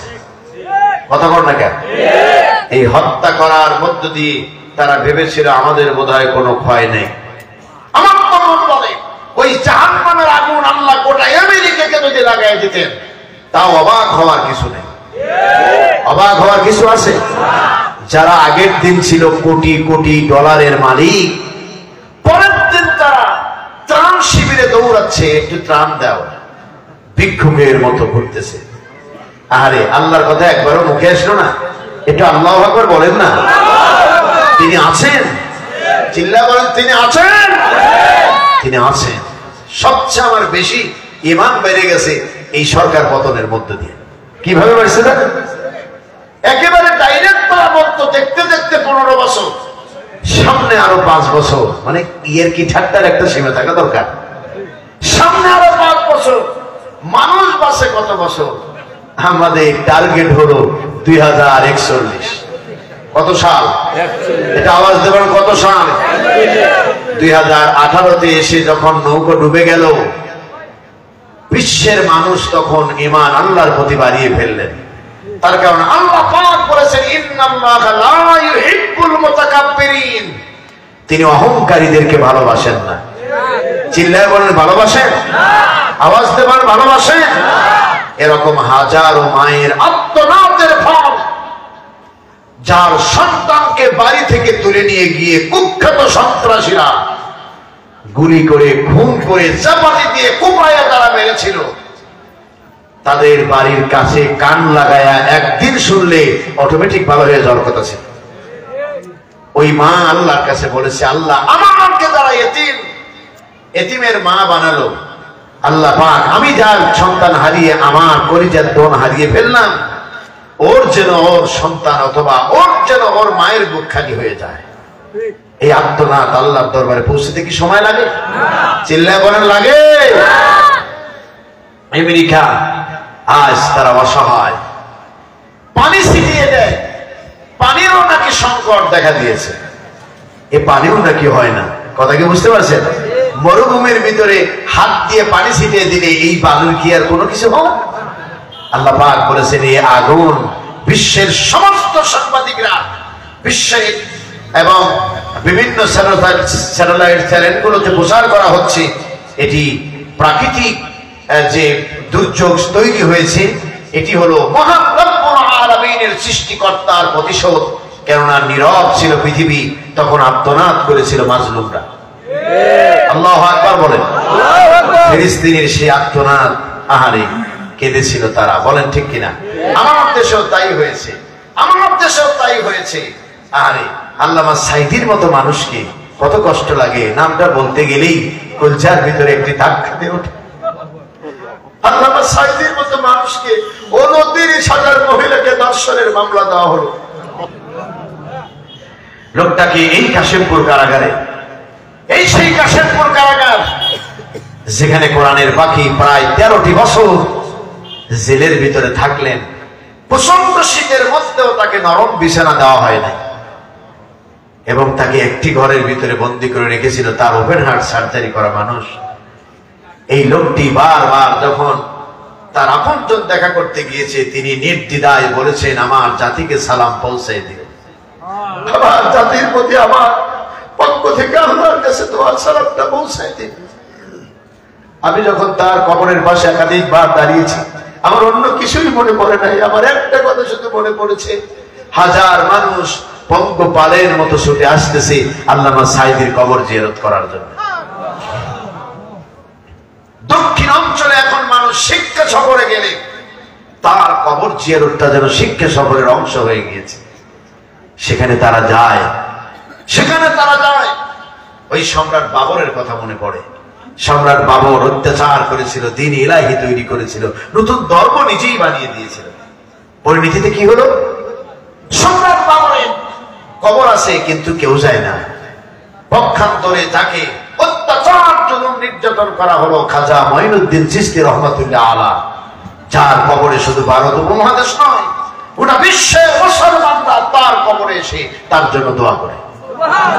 আল্লাহু আকবার।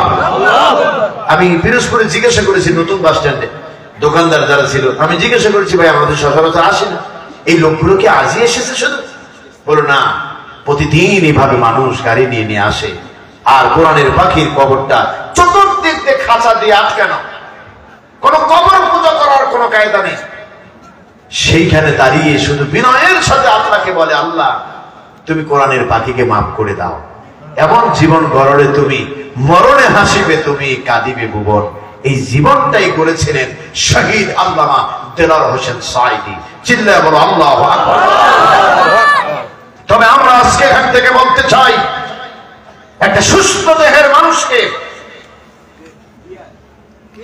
হাসপাতাল নয় বরং জেলখানা থেকে নিয়ে গিয়ে অসুস্থতার ভান করায়া যাদেরকে দিয়ে তাকে মেডিকেল ক্লিনিকের মাধ্যমে খুন করা হয়েছে, এদের বিচার এ বাংলার জমিনে একদিন হবে ইনশাআল্লাহ। আওয়াজ দিয়ে বলেন ঠিক কিনা?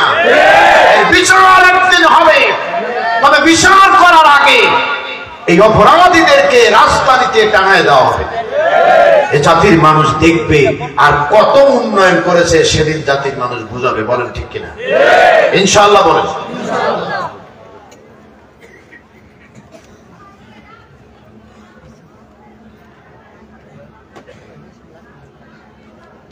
আমার বন্ধুগণ, আপনারা কি কষ্ট পাচ্ছেন?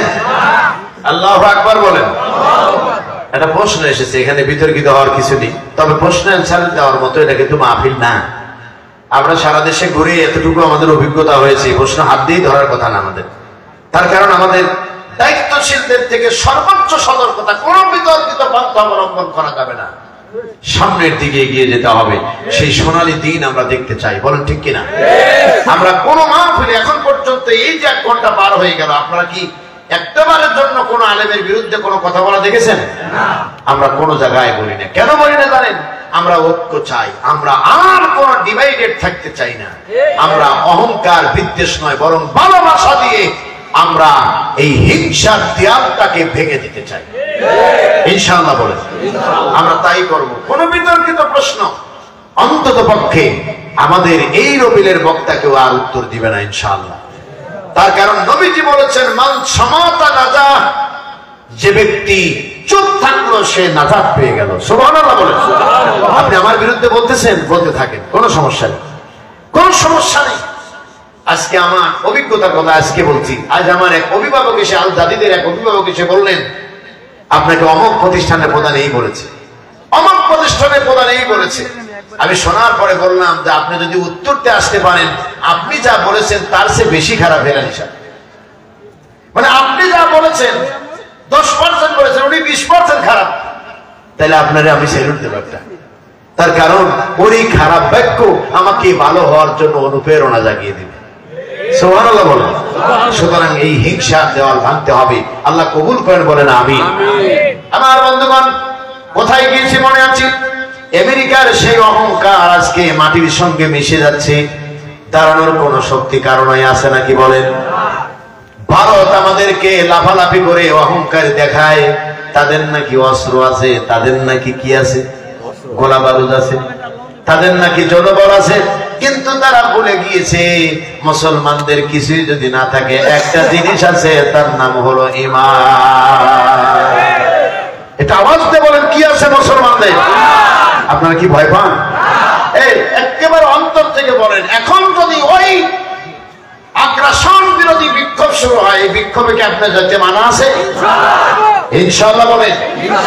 আপনি শুধু এতটুকু ভাবেন যে ঢাকা বিশ্ববিদ্যালয়ে টাকনুর পরে কাপড় পরে মানুষ হাঁটতে পারত না, সেই ঢাকা বিশ্ববিদ্যালয়ের ক্যাম্পাসে এখন আমার দেশের দামাল ছেলেরা বুকে হাত দিয়ে বলে, সাবিলুনা সাবিলুনা আল জিহাদ আল জিহাদ, বলো আল্লাহু আকবার।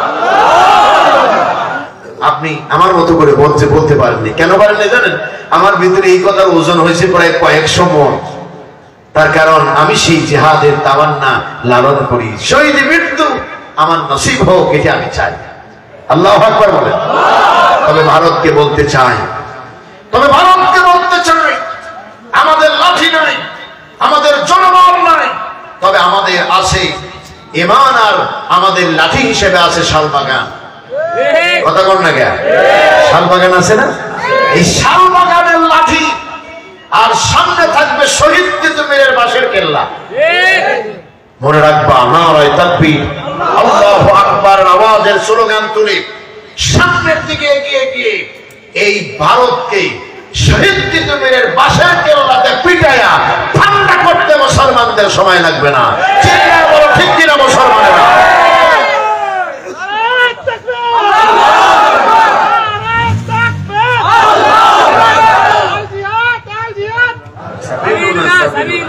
আমার বন্ধুগণ, কষ্ট হয়ে গেছে আপনাদের? প্রিয় ভাই সব, এবার আমরা চলে যাচ্ছি। এই সময় আল্লাহ পাক নবীকে নাজিল করলেন এই সূরাটি। আমি যে আয়াত তেলাওয়াত করেছি, কিয়ামতের দিন আল্লাহ পাক যখন মানুষকে জান্নাত দিবেন এবং জাহান্নাম দিবেন, জান্নাতীরা জান্নাতে যাবে আর জাহান্নামীরা জাহান্নামে চলে যাবে।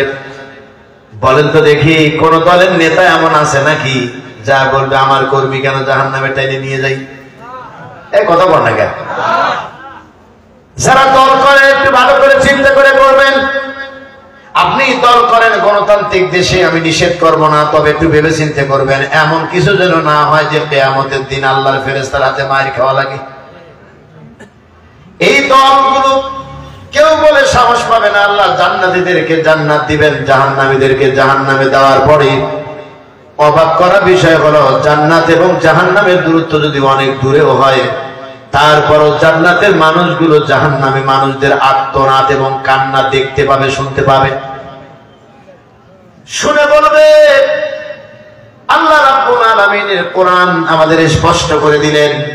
শুনে ডেকে বলবে, মা সালাকাকুম ফি সাকার, হে জাহান্নামীরা, আজকের এই কিয়ামতের দিনে, ভয়াবহ দিনে তোমাদেরকে কিসে জাহান্নামে নিয়ে এসেছে? তোমরা কেন জাহান্নামে? আমরা তো একই সমাজে থাকতাম।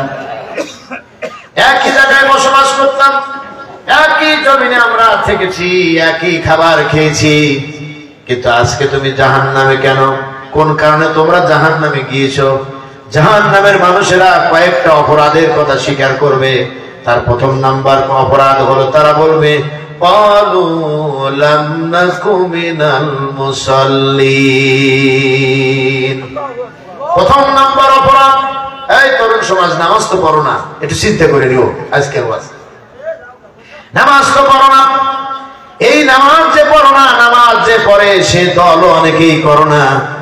এমন দল করো নেতাও নামাজ পড়ে না, কর্মীও পড়ে না। এমন দলের সদস্য হয়ে তুমি চলছো আর তুমি মনে করছো তোমার সফলতা আসবে। জাহান্নামের মানুষেরা বলবে ক্বালু লাম নাকু মিনাল মুসাল্লিন। প্রথম নাম্বার আমাদের অপরাধ হলো দুনিয়ায় থাকতে আমরা নামাজ আদায় করতাম না। 3000 কাজের ওসিলাতে নামাজ করিস কাজা, খাজনা তারে দিলি না যে দিন দুনিয়ার রাজা। হায়রে দিন দুনিয়ার রাজা। অতি 5 বার তারে করবি মনে, অতি 5 বার তারে করবি মনে, তাতে এত সল। ওরে চল নামাজে চল, ওরে চল নামাজে চল, মসজিদে জিরি শোন রে আজান, চল নামাজে চল। দুঃখে পাবি সান্ত্বনা তুই, বকে পাবি বল, ওরে চল নামাজে চল। পাশে কি কোনো আগুন লাগিয়েছে কেউ নাকি কোনো ইস্যুতে? আমার দুয়া এসেছে, আমার এই জন্য আমার ভিতরে কাজটা এসেছে। আল্লাহু আকবার বলে। কেউ যদি কিছু দাঁড়িয়ে থাকেন, মেহরবানি করে সেটিকে বন্ধ করার জন্য অল্প সময়ের জন্য বিনয়ের সাথে অনুরোধ করা হচ্ছে। আমার বন্ধুগণ, তাহলে প্রথম নাম্বার হলো তারা নামাজ আদায় করে নাই। এবার আমি নামাজের ব্যাপারে কয়েকটা প্রশ্ন আপনাদের জিজ্ঞাসা করব। আমরা মুসলমান দেশে বসবাস করি, এটা কিন্তু মুসলিম দেশ, এটা ইসলামী দেশ নয়। এদিকে খেয়াল করেন, এটা মুসলমানদের দেশ, এটা মুসলিম দেশ, এটা ইসলামের দেশ নয়। এই ব্যাপারে আপনারা আমার সঙ্গে একমত কিনা? মনে হয় এখনো বোঝেন নাই। আরেকবার বলছি, ইসলামী ব্যাংকে আমাকে যখন দাওয়াত দেওয়া হলো, বিগত বছরগুলোতে ইসলামী ব্যাংক তারা দখল করে নিয়েছিল, নিয়ে গরিবের টাকা, মানুষের টাকা তারা লুটে পুটে খেয়েছিল। এখন ইসলামী ব্যাংক নিজেদের বুকে নিজেরা এসেছে, আবার কিছু মানুষ বলতেছে তারা নাকি হাইজ্যাক করে নিছে। আল্লাহ হেদায়েত দিক, জোরে বলে না আমিন। সংগ্রামী ভাইয়ের আমার, আমার জমি কেউ দখল করেছিল, এবার আমি উদ্ধার করে নিয়েছি। এই জমি আমার কাছেই থাকবে, কারোর কাছে দিব না, এটা আমার নৈতিক অধিকার। আবার যদি হাত বাড়াতে আসা হয়, ওই হাত আমরা ভেঙে দিব ইনশাআল্লাহ। সংগ্রামী ভাইয়ের আমার, ইসলামী ব্যাংকের সেই একটা ইফতার পার্টিতে কোন রকমের দাওয়াত পেলাম, গিয়ে দেখি বর্ষরের এক নেতা হলেন প্রধান অতিথি, আমি হলাম প্রধান আলোচক। কপাল খারাপ, আলেমদের বৈঠকে এরকম জাহেল এসে হাজির। অনুরূপ ভাবে আর একটা কথা মনে পড়লো, এই এলাকায় একটা ইফতার মাহফিলে ছিলাম, আমি নাম বলবো না, এক কাউন্সিলর ছিল আমার সঙ্গে।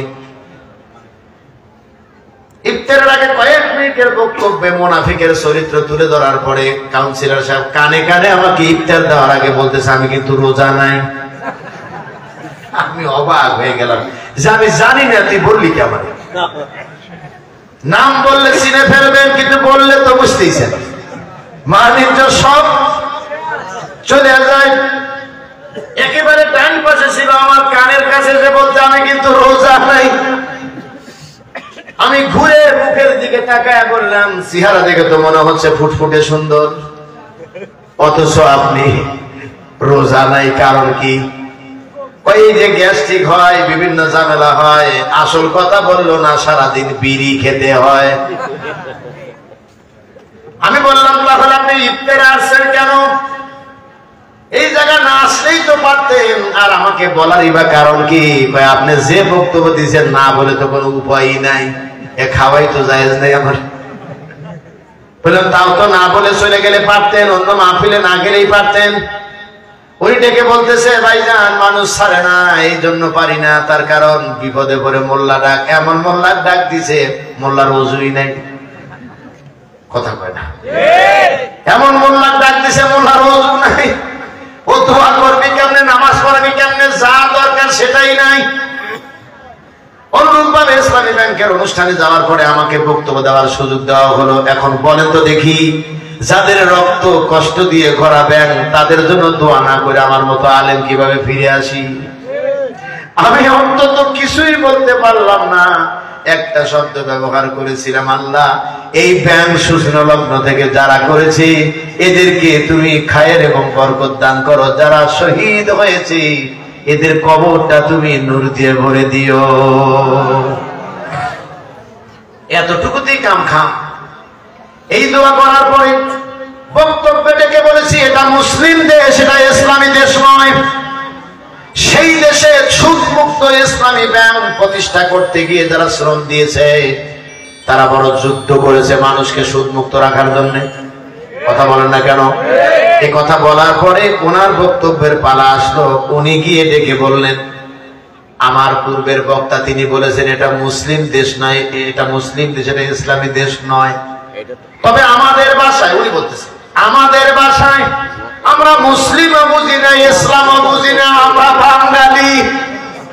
আইয়াম তো অবাক, এ বলে কি? এই কথা শোনার পরে আমি কাছে তার বসার সুযোগ পেলাম, অতিথি হিসেবে পাশের চেয়ারে ছিলাম। ভাবলাম যে এই সুযোগে একটু কোরআনের দাওয়াত দেবো, দেখি তো কেমন করে। মার তো আর দিতে পারবে না। কাছে বসে দেখে কানে কানে কানে যায় মুখ লাগায় ডেকে বললাম, প্রফেসর সাহেব, আপনি এত শিক্ষিত মানুষ, সরকারি কলেজের একজন প্রফেসর, আপনি যদি কোরআন পড়েন, আপনার মতো মাথা দিয়ে যদি কোরআন বোঝেন, তাহলে তো আমাদের মতো মোল্লার আর ওয়াজ করার জায়গা নেই। একটু পাম দিলাম। পাম পাওয়ার পরে তিনি আমার দিকে একেবারে কুকুর সাপের মতো উঠলেন, ফুলে উঠে ডেকে বলতেছেন, কি বললেন? কোরআন শরীফ। বলেন ছি, নাম শরীফ নাই। কই শুনছি কিন্তু হাত দিয়ে ধরি না। আমি বললাম কেন ধরেন না? কয় না, এটা ধরতে বড় ভয় লাগে, এ যদি ধরি যদি কোনো গুনাহ হয়। চিন্তা করছেন তো কোন দরবেশরা এখানে বসেছিল? এর ভিতরে সবচেয়ে লিডিং পার্সনে ছিল সালমান এফ রহমান। তিনি হলেন জাতীয় দরবেশ, যদিও বিপদে পড়ে দাড়ি দুড়ি কেটেছে, আপনারা কিছু মনে করবেন না। সম্মানী ভাইয়েরা আমার, তাহলে জাহান্নামের মানুষেরা স্বীকার করবে, প্রথম নাম্বার হলো আমরা ছিলাম কি? বেনামাজি, আমরা নামাজ আদায় করতাম না। এই কথা বলতে যায় আমি আপনাদের যেটা জিজ্ঞাসা করতে চেয়েছি, এই দেশের মাটিতে মুসলিম দেশ, এটা ইসলামী দেশ নয়। যদি ইসলামী দেশ হতো, পার্লামেন্ট আগে গিয়ে সূরা হজের 22 নম্বর আয়াত আগে প্রতিষ্ঠিত করা হতো। কথা কন না কেন? কেননা সেখানে বলা হয়েছে, যদি মুসলমানরা ক্ষমতায় যায়, কারা ক্ষমতায় যায়? না হলো না, একটু জোরে বলতে হবে। যদি মুসলমানরা ক্ষমতায় যায়, প্রথম নাম্বার কাজ হলো আকামুস সালাত, তারা নামাজ কায়েম করবে। এটা আওয়াজ দিয়ে বলেন তো, কি কায়েম করবে? এবার নামাজ কায়েম করার কথা যদি বলি, তাহলে বলবেন আমরাও তো নামাজ কম পড়ি না, নামাজ তো খুব পড়ি আমরা। কিন্তু নামাজ যদি কায়েম হয়ে যায়, একটা কথা বলবেন, এই বাংলাদেশ স্বাধীন হওয়ার পর থেকে ডক্টর ইউনূস পর্যন্ত যতগুলো প্রধান জন্ম নিয়েছিল বাংলাদেশে, একজন মানুষের ধর্ম কি কোন মুসলমান ছাড়া অন্য ধর্ম ছিল? কথা ভালো করে বোধহয় বোঝেন নাই। অন্য ধর্ম ছিল না। কিন্তু আপনি বুকে হাঁটতে যে দল করেন, আমি কোনো দুঃখ নাই। একটু আয়াতগুলো বলেন তো দেখি, কোন সরকার ক্ষমতায় যাওয়ার পরে পার্লামেন্টে যা বলছে যে আমরা মুসলমান, নামাজ কায়েম করো? কেন বলে সাহস পাচ্ছেন না? তো ভয় কিসের? মরা লাগবে না, মরতে হবে একদিন। আজকের বক্তব্য রেকর্ড করে রেখেছে প্রায় 10 থেকে 12টি ক্যামেরা, এরা ধারণ করে রেখেছে। আমার আল্লাহ তার ফেরেশতা দিয়ে রেকর্ড করেছেন, ক্যামেরা সহ রেকর্ড করেছেন। ক্যামেরার যারা মালিক, তাদেরকেও কিয়ামতের দিন প্রশ্ন করবে আল্লাহ, এই ভিডিওটা কেমনে ছেড়েছিলে, কিভাবে ছেড়েছিলে, তুমি একটু বলো। কথা বলেন না কেন? এটা যদি হতে পারে, তাহলে ভয় কিসের? আমাদের মরতে হবে। আর সেই মরা যদি আমার আল্লাহর জন্য না হয়, তাহলে বক্তা হয়েও কোনো লাভ নাই, তাহাজ্জুদ পড়েও কোনো লাভ নাই, যদি আমার আল্লাহ আমার প্রতি খুশি না হয়। আমার বন্ধুগণ, একটা প্রধান প্রধানমন্ত্রীও তারা বিধর্মী ছিল না, সব ছিল নামে মুসলমান। কিন্তু একটা লোক তো পার্লামেন্টে দেয়া করে নাই নামাজ কায়েম করতে হবে।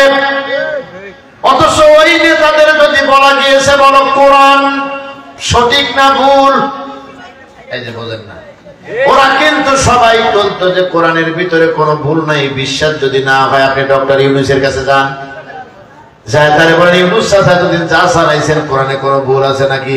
বলে কি এর ভিতরে কোনো ভুল নাই, আমার আল্লাহ বলে দিছে। একেবারে দেখবেন বড় হুজুরের সো তাফসীর করবে, কথা কয় না। কিন্তু যদি বলা হয় 22 নম্বর সূরাটা বের করেন, এর সঙ্গে 41 নম্বর আয়াতটা বের করেন, আল্লাহ বলছেন তাদেরকে সমাজে শাসন ক্ষমতা দিয়ে দিব। এরা যদি মুসলমান হয় তাহলে প্রথম নাম্বার কাজ হলো নামাজ কায়েম করবে। একটু আগে আপনি বললেন যে কি কোরআনে ভুল নাই, আপনি নিজেও মুসলমান, তাহলে আপনি ক্ষমতা পেয়েছেন, কেন নামাজ কায়েম করেন নাই? জবাব দেন, কথা বলেন, কেন নামাজ কায়েম করেন নাই? তো জবাব দেন, বলেন তো দেখি। জবাব দেওয়ার কোন ক্ষমতা আছে নাকি? উল্টা আপনাকে মৌলবাদ আর উগ্রবাদ বলে আপনাকে গ্রেফতার করে থানায় ঢুকতে পারে, থানায় থেকে আদালতে দিয়ে দিবে। ওখান থেকে বিগত বছরে যদি হতো তাহলে আয়না করে দিত, আয়না করে দিয়ে আপনাকে সোলো পয়েন্ট দিয়ে আপনাকে রোধ করার জন্য চেষ্টা করত। তবে মনে রাখবেন, সব যদি বন্ধ হয়ে যায়, জালেমরা তাদের পতনের দরজা কোনোদিনও বন্ধ করতে পারে না। সব বন্ধ করতে পারবে, কিন্তু পতনের দরজা তারা বন্ধ করতে পারবে না। আমার বন্ধুগণ, এবার 2 নাম্বার প্রশ্ন, তারা কিন্তু ইসলাম কায়েম করে নাই, তারা মুসলিম দেশে এখনো আছে। দ্বিতীয় নাম্বার কথা হলো, আমাদের সমাজের বুকে আমরা বেনামাজি দেখতে পাই কিনা? একটু জবাব দেন, পাই কিনা? এই যে সমাজ, এই এলাকাটার ভিতরে বলেন তো দেখি, কোন বেনামাজি আছে না? সবাই নামাজি। বেনামাজির সংখ্যাই।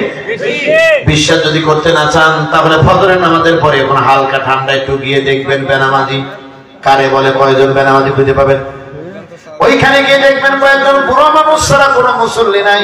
ওই জায়গায় গিয়ে তারা নামাজ আদায় করতেছে, এমনও আছে তারা বাড়িতে পড়লেই চলতো, সেই লোকগুলো মসজিদে চলে গেছে, বাকি কিন্তু কেউ মসজিদে যায় না। তাহলে বোঝা গেল সবাই বেনামাজি। এখন আমার প্রশ্ন হলো, এই যে বেনামাজি গ্রুপের লোকগুলো আছে, এরা কি চিরজীবন বেঁচে থাকে না 2-1 জন মারাও যায়? মারা যায় কিনা? সত্যি মারা যায়? মারা যাওয়ার পর আপনারা উপরে রাখেন না নিচে দেন?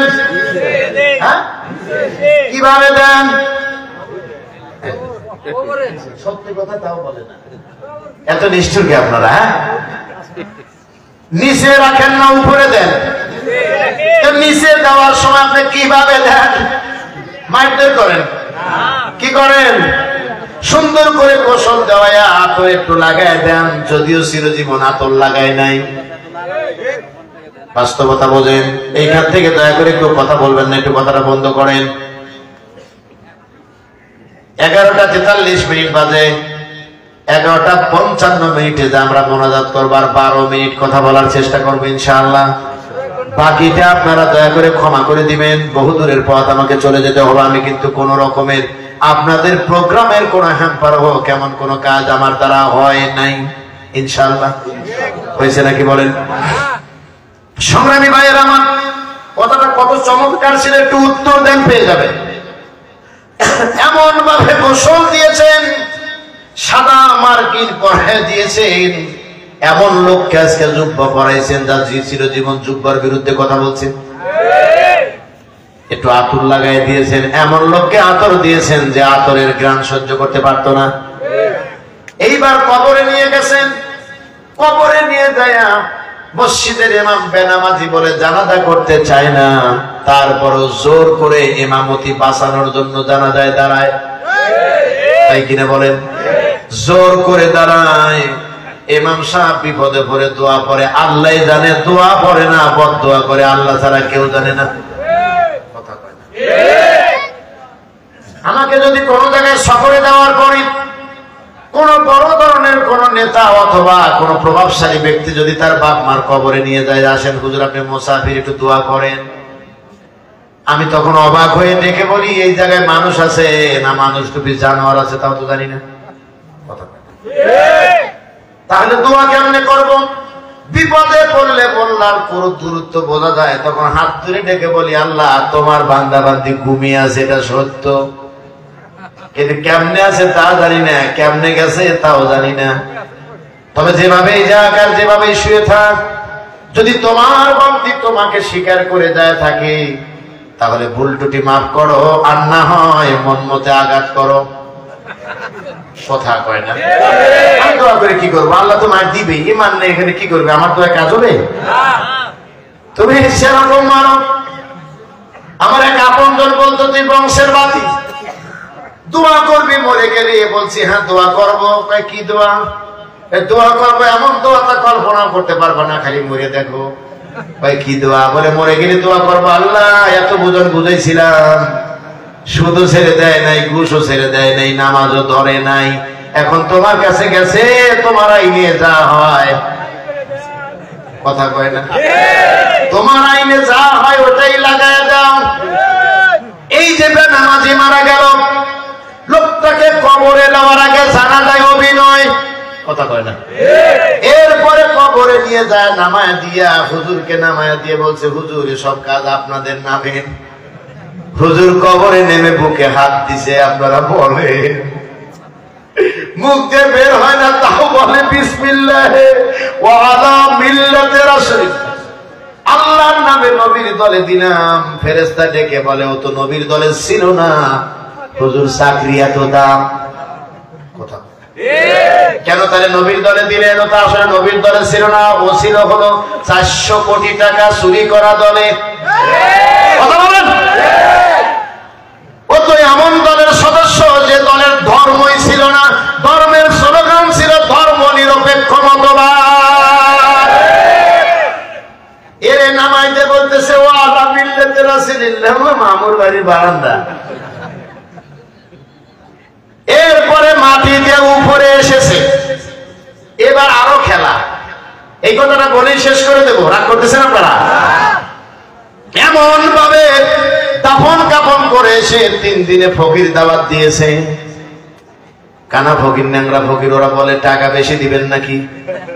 যদি বেশি দেন আর পুরাতন কাপড় গুলো দেন, তাহলে আমি একটু বেশি দোয়া করবো। কথা বলে হাত তুলে দোয়া করতেছে, রব্বানা, হায় আল্লাহ। কানা ফকির বলছে, টাকা কিন্তু বেশি দিচ্ছে, একটু বেশিক্ষণ বলিস। দোয়ায় যা বলতেছে, আল্লাহ তোমার বান্দাকে জান্নাতে দাও। হুজুর আমিন বলে, বাড়ির লোক আমিন বলে। ফেরেশতা ডেকে বলে, কাকে জান্নাত দিতে বলো? তার তো চাবি নাই। কথা কয় না? নামাজ হলো জান্নাতের, আরো জোরে, আরো জোরে, নামাজ হলো জান্নাতের চাবি। বেনামাজি মারা গেছে, হুজুর বলতেছে, আল্লাহ জান্নাত দাও। ফেরেশতা বলার চাবি নাই। ঘর আছে, দুয়ার আছে, সব আছে, লাগানো আছে, তালাও ঝুলানো আছে, মাগার চাবি নাই। আপনি বলেন তো দেখি, যাওয়ার সম্ভাবনা আছে নাকি? তাহলে অভিনয় গুলো করতেছেন কেন? 7 দিন চলে গেছে, এবার আবার হুজুর ডেকে নিয়ে এসে আবার বাড়ি আরম্ভ হয়েছে। 40 দিনে আর একবার চান্স, 2 বার যা মিস হয়ে গেছে। তো হুজুর এইবার বেশি লোক নিয়ে করবেন, গরু একটা মেরে দিলাম। সবকিছু দিয়ে কবরে নামাই দিয়ে খাবার টান সবকিছু করার পরে এবার 40-এ মাইল আরম্ভ হয়েছে। 2000 মানুষ নিয়ে হুজুর কাঁদতে, আল্লাহ তোমার বান্দাকে যদি জান্নাতে দাও, আমরা কেউ মানা করবো না। ফেরেশতা কয়, দিবে কেমনে? চাবি তো নাই। কথা কয় না? চাবি আছে তো, চাবি নাই, চাবি তৈরি করতে হবে। আল্লাহ বলছেন জাহান্নামে যাওয়ার জন্য গুণ। 1 নাম্বার কথা তারা স্বীকার করে বলবে, ক্বালু লাম নাকু মিনাল মুসাল্লিন, দুনিয়ায় থাকতে আমরা নামাজি ছিলাম না, নামাজ আদায় করি নাই। যে দলে নামাজ আছে ওই দল দেখলেই রাজাকার বলতাম। এবার ঠেলা বোঝো, এবার ঠেলা বোঝো, কারে কয় আরম্ভ হয়ে যাবে। সংগ্রামী ভাইয়ের আমার, তাহলে নামাজ, নামাজ, নামাজ, মুসলমানেরা নামাজ, নামাজ না পড়ে এই মাথা পৃথিবীর অন্য কারোর কাছে মাথা নত করে কোনোদিন জান্নাত পাওয়া যাবে না। মা বোনেরা আছে না নাই এলাকায়? চিল্লা করেন, আছে না নাই? মা বোনরা কথাটা ভালো করে শুনে রাখেন। এই কথার সঙ্গে স্বামীর গুরুত্ব চলে আসবে। কথাটা একটু বোঝার চেষ্টা করেন। মানবতার নবী ডেকে বলেছেন, সাথীরা রে, আল্লাহ রাব্বুল আলামিন এই মাথা পৃথিবীর কারোর কাছে নত করার জন্য দেয় নাই। তবে যদি কাউকে দিতাম তাহলে অবশ্যই বলতাম মেয়েরা যেন তার স্বামীকে সালাম করে। কাউকে দেয় নাই তিনি, মেয়েদেরকে বলতাম তারা যেন কি তার স্বামীকে সালাম করে বা সেজদা করে। সেই সেজদা কাউকে করা যাবে না।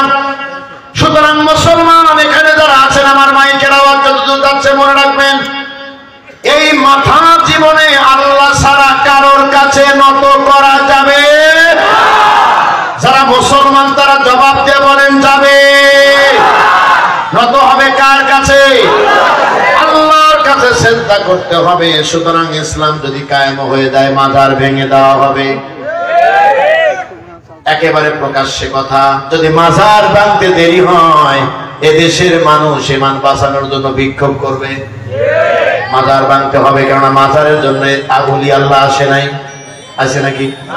ওলি আল্লাহ মাজারের জন্য আসে নাই, ওলি আল্লাহ এসেছিল ইসলাম প্রচার করার জন্য। দ্বিতীয় নম্বর হলো ইসলাম যদি কায়েম হয়ে যায়, পুলিশ এসে আপনাকে বেনামাজিকে ধরে হ্যান্ডকাপ দিয়ে নিয়ে যাবে, ভ্রাম্যমান জেলখানা থাকবে, জেলের ভিতর ঢুকাবে, ঢুকে বলবে ওযু কর, এবার নামাজ পড়। যখন নামাজ কয় রাকাত ছিল? বলে সুন্নতে মুআক্কাদা সহ 12, কি বলে 10 রাকাত ছিল। বলে 10 রাকাত নামাজ পড়বি, তারপরে ধীরে ধীরে খালি নফল পড়তে থাকবি। আসরের রক্ত আসার আগ পর্যন্ত শুধু নফল পড়বি। এবার আসর কামাই গেছে, আসর থেকে মাগরিব পর্যন্ত শুধু খালি তোরে সেজদায় রাখবো। এরকম করে যদি পুলিশ ধরত, পুলিশ এক পর্যায়ে বলতো জুতাও চুরি হয় না, আমাদের ইনকামও নাই, সব পুলিশ অটোমেটিক ভালো হয়ে যেত। আরো চিল্লায় বলেন ঠিক কিনা? নামাজকে বলো না কাজ আছে, কাজকে বলো আমার নামাজ আছে, নামাজ বিনে তুমি পরো পারে, কি জবাব দিবে তুমি প্রভুর কাছে? নামাজ, নামাজ, মুসলমানরা নামাজ। আমরা আগামীর দিনে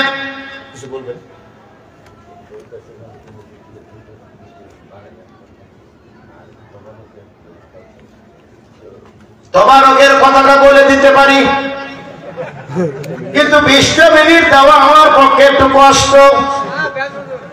না না মুরব্বী,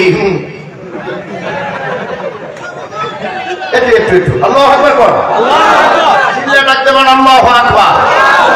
শোনেন শোনেন শোনেন শোনেন, আমি কথা বলতেছি, ভালো করে বোঝার চেষ্টা করেন। আপনারা কি রাগ করতেছেন? আপনারা কি এটা দৃঢ়ভাবে বিশ্বাস করেন যে আমার ওয়াজে সবাই খুশি হয়েছে? না না না না সোনামণি, এমনি বলতে হয় না। শোনেন শোনেন, নামাজ এমন একটা ইবাদত, যা ইবাদত যদি কেউ না করে, সে যদি বক্তব্য শুনে তার কলজা আগুন লেগে যাবে। কথা বলেন না কেন? আমার কথা মনে পড়ে, আমি কি করব বলেন? না বলে তো উপায় নেই। জয়পুর হাটে গেছি, শোনেন, বুঝতে পেরেছি আপনার আবেগ বেশি, একটু চুপ করেন ভাই প্লিজ। এমনকি বলতে হয় না ভাই, সারা রাত আমি আপনি ওয়াজ শুনবো, তাইলে আপনি এতে গিয়ে কি বলে আপনার বাসায় গিয়ে হেডফোন লাগিয়ে বউকে ডিস্টার্ব করবেন না। হেডফোন লাগিয়ে হেলালি সাহেবের ওয়াজকে শোনেন। আল্লাহু আকবার কোন। বিশেষ করে আলহেরায় ঢুকবেন, পিস টিভি 7-এ ঢুকবেন, দেখবেন একসঙ্গে প্লে লিস্টে বক্তব্য আছে। জমজমে ঢুকবেন, দেখবেন একসঙ্গে প্লে লিস্টে 50টার মতো আলোচনা এক একটাতে আছে। আল্লাহু আকবার কোন। সেখানে দিবেন ঢুকিয়ে, আপনি ঘুম পাড়তেছেন, ওয়াজ চলতেছে। আল্লাহু আকবার কোন। যাই হোক, তারপর আমি চাই যে আপনারা সবাই কোরআন হাদিস মতে চলবেন। একটু মেহেরবানি করে আপনাদের তাবারকের দাওয়াত দিয়েছে, আপনারা কি রিসিভ করেছেন? মারামারি করেন না, তাবারক নিয়ে আবার একটু আল্লাহু আকবার বলেন। কমিটির থেকে আবেদন করেছে আমার কাছে 20 মিনিট সময় বাড়ানোর জন্য। ওই যে 20 মিনিট পরে যে আমাকে আনছে, এখন ওইটা কাফারা দেয়। আমি তো বুঝি, এগুলো বুঝি না। তবে কমিটির কোনো কথা রাখলাম না, আবার একেবারে বাদও দিলেন না, 10 মিনিট বাড়াই দিলেন। আল্লাহু আকবার। আমরা 11টা 5 মিনিটে গিয়ে আমরা মোনাজাতে শামিল হব, তাহলে 11টা 12টা 10-এ শেষ হয়ে যাবে। আল্লাহু আকবার। আর যেন কথা বলতে না হয়। এই মাহফিলের যারা আয়োজন করেছে, কাজটা ভালো করছে না খারাপ করছে? বিশেষ করে আমার মতো অযোগ্য বক্তা দাওয়াতে ভুল করছে, তাই তো? এই মানুষকে অবজ্ঞা আমরা যেন না করি, নাকি বলেন? যারা আসে নাই বা দূরে আছে, এরা হেরে গেছে, আমরা জিতে গেছি। আজহারী সাহেবের মাহফিলে লক্ষ লক্ষ মানুষ হয়, এই দেখে কিছু মানুষের কলজায় জ্বালানি শুরু হয়ে গেছে। জ্বালানি শুরু হয়ে যায়নি? আজহারী সাহেবকে আপনার কয়জন কাছে থেকে দেখছেন? দেখছেন কেউ? একেবারে কয়দিন কার হাত ধরে এক জায়গায় বসে খাইছেন এমন কেউ আছেন? নাই। এই অদম তাও করেছে। আল্লাহু আকবার। একসঙ্গে আকিস ফাউন্ডেশনে তো নির্বাচিত বক্তাই দুই ভাই একসাথে। নরসিংদীর পলাশের ঘোড়াশাল মাহফিলে 7 দিন ব্যাপী মাহফিলে আমি আর উনি একই মঞ্চে। আল্লাহু আকবার বলেন। এছাড়াও এমনও প্রোগ্রাম হয়েছে যার অনুমোদনই বামপন্থীরা বিগত বছরে দেয় নাই। তবে যে কথা আমি বলতেছি, আমি একটি কথা শুনে অবাক হয়েছি। এক ভণ্ডপীর আজহারী সাহেব নাকি রাসূল কারীম সাল্লাল্লাহু আলাইহি ওয়াসাল্লামকে রাখাল সম্বোধন করতে গিয়ে কাউবয় বলেছেন। তিনি ইংরেজিতে বলার কারণে এই কথাটাকে বিশ্লেষণ করছে, যদিও তিনি এখন সে কথাটি বলেন নাই। অনেক আগের বক্তব্যকে কাটেল করে এটাকে সুন্দর করে তাকে প্রশ্নবিদ্ধ করার জন্য এটিকে কি করলো, ফেসবুক ইউটিউবে ছেড়ে দিল। ছেড়ে দেওয়ার পরে এইটা নিয়ে শুরু হলো চুলকানি এমন পর্যায়ে চলে গেল যে তাকে মারার জন্য 10 লক্ষ টাকা পুরস্কার ঘোষণা করল। নাউজুবিল্লাহ। আর আমি কি বলছি জানেন? আমি বলছি এত বড় একজন ইসলামী স্কলারকে মারতে কোনোদিন 10 লাখ টাকায় হয়? টাকা পয়সা যেহেতু বেশি আছে, একটু বেশি ঘোষণা দাও। কথা কয় না। এত বড় একজন মানুষকে মারতে 10 লাখ টাকায় কোনোদিন কেউ মারতে যাবে? আজহারী সাহেব এত সস্তা জিনিস যে তাকে মারতে গেলেন আর আপনি ফিরে আসলেন, এত সহজ নয়। সম্মানের মালিক কে? আল্লাহ। আর চিল্লায় বলেন কে? আল্লাহ। আমার বক্তব্য হলো এক আজহারী নয়, এই বাংলাদেশে আরো শত আজহারীর জন্ম হওয়া দরকার। কথা বলেন না কেন? তারা পার্লামেন্টে গিয়ে তারা আনুষ্ঠানিকতাভাবে কোরআনের রাজ কায়েম করবে এবং ওই পার্লামেন্টে দাঁড়িয়ে নামাজের বিধান বাস্তবায়ন করবে। এটি শুধু তিলাওয়াতের মধ্যে কোরআনকে সীমাবদ্ধ রাখবে না। এরকম আজহারী আরো 100 জন তৈরি হওয়া দরকার বাংলাদেশে। চিল্লায় বলেন ঠিক কিনা? আপনি এটাকে কি মনে করছেন? এত বড় দুঃসাহস! 24-এর স্বাধীনতার পরে আজহারী সাহেব নয়, কোন আলেমকে নিয়ে যদি কোনো কটাক্ষ করে কথা বলা হয়, এর দাঁত ভাঙা জবাব আমরা দিতে প্রস্তুত। চিল্লায় বলেন ঠিক কিনা? আপনারা প্রস্তুত না? ইনশাআল্লাহ বলেন। তার জ্বলন্ত প্রমাণ আল্লামা সাঈদী। তার ফাঁসির রায় যেদিন ঘোষণা করা হয়, প্রায় 2 শতাধিক মানুষ তার ফাঁসির রায়কে কেন্দ্র করে জীবন দিলেন। আর এই জীবন দেওয়া ব্যক্তিগুলো আমার জানা মতে একজন উল্লেখযোগ্য আলেম ছিল না, সব সাধারণ মানুষ। আমি এমনও শহীদ ছিল, তার বাড়িতে গিয়েছি, তো জিজ্ঞাসা করেছি আপনার সন্তান কেন গিয়েছিল? বলে আল্লামা সাঈদীকে ফাঁসি দিয়েছে। এই কথা শুনে তিনি আর ঠিক থাকতে পারেন নাই, যে এত বড় একজন আলেমকে ফাঁসি দিল আর আমরা কিছুই করতে পারলাম না। আবার যদি বাংলাদেশে দাঁড়িয়ে কোন আলেমকে নিয়ে এরকম করা হয়, এর ধাত ভাঙা দেওয়ার জবাব দেওয়ার জন্য শুধুমাত্র 2 শতাধিক নয়, হাজার হাজার তরুণ আবাল বিদ্যা বনিতা বুক পেতে দিতে সময় লাগবে না। চিল্লা বলেন ঠিক কিনা? ইনশাআল্লাহ বলেন। আমরা চাই এদেশের মাটিতে কোরআনের হুকুমত কায়েম হোক, ঠিক কিনা? আমার বন্ধুগণ, আমি যে কথাটা বলতেছিলাম ভালো করে খেয়াল করুন। তাহলে দুনিয়ায় থাকতে আমরা নামাজ আদায় করি নাই, বেনামাজিকে কবর দিয়া বহু নাটক আমরা করলাম, আদৌ কি কোনো কাজ হবে?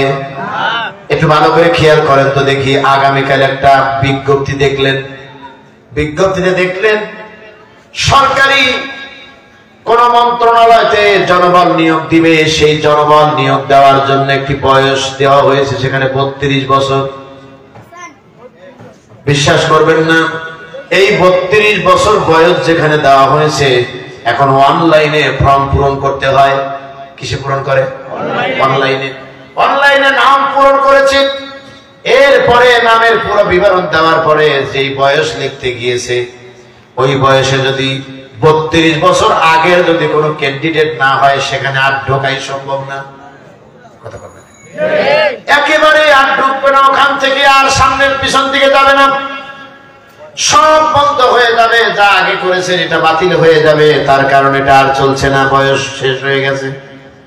মনে রাখবা মুসলমানেরা, যে জান্নাতে যাওয়ার জন্য আল্লাহ রাব্বুল আলামিন বিশ্ব নবীর মাধ্যমে বলেছেন নামাজ হলো জান্নাতের চাবি, ওই চাবি ছাড়া যদি কোনো ব্যক্তি পৃথিবী থেকে আল্লাহর জান্নাতে যেতে চায় তাহলে আমার আল্লাহ এবং আল্লাহ নবীজির কথা কখনো মিথ্যা হতে পারে না, তারা কশ্চিনকালেও জান্নাতে যাওয়ার কথা নয়।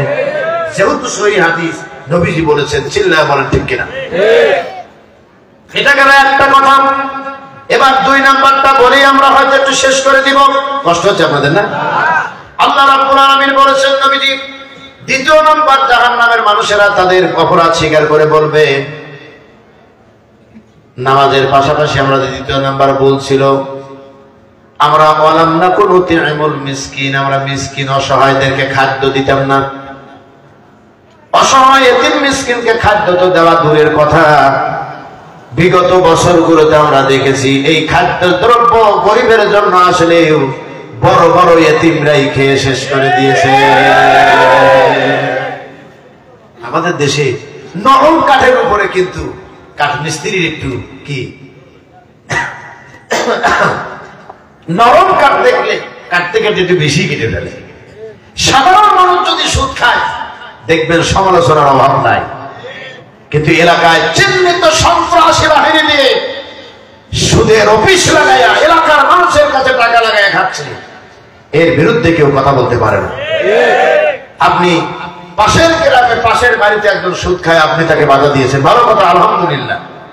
কিন্তু আপনি কি জানেন, আপনি বাধা দিতে গিয়েছেন, আপনাকেও অজান্তে এই সরকার কর্তৃক সুদ চাপায় দেওয়া হয়েছে, আপনি তার প্রতিবাদ কয়েকদিন করতে গেছেন, আপনি বলেন।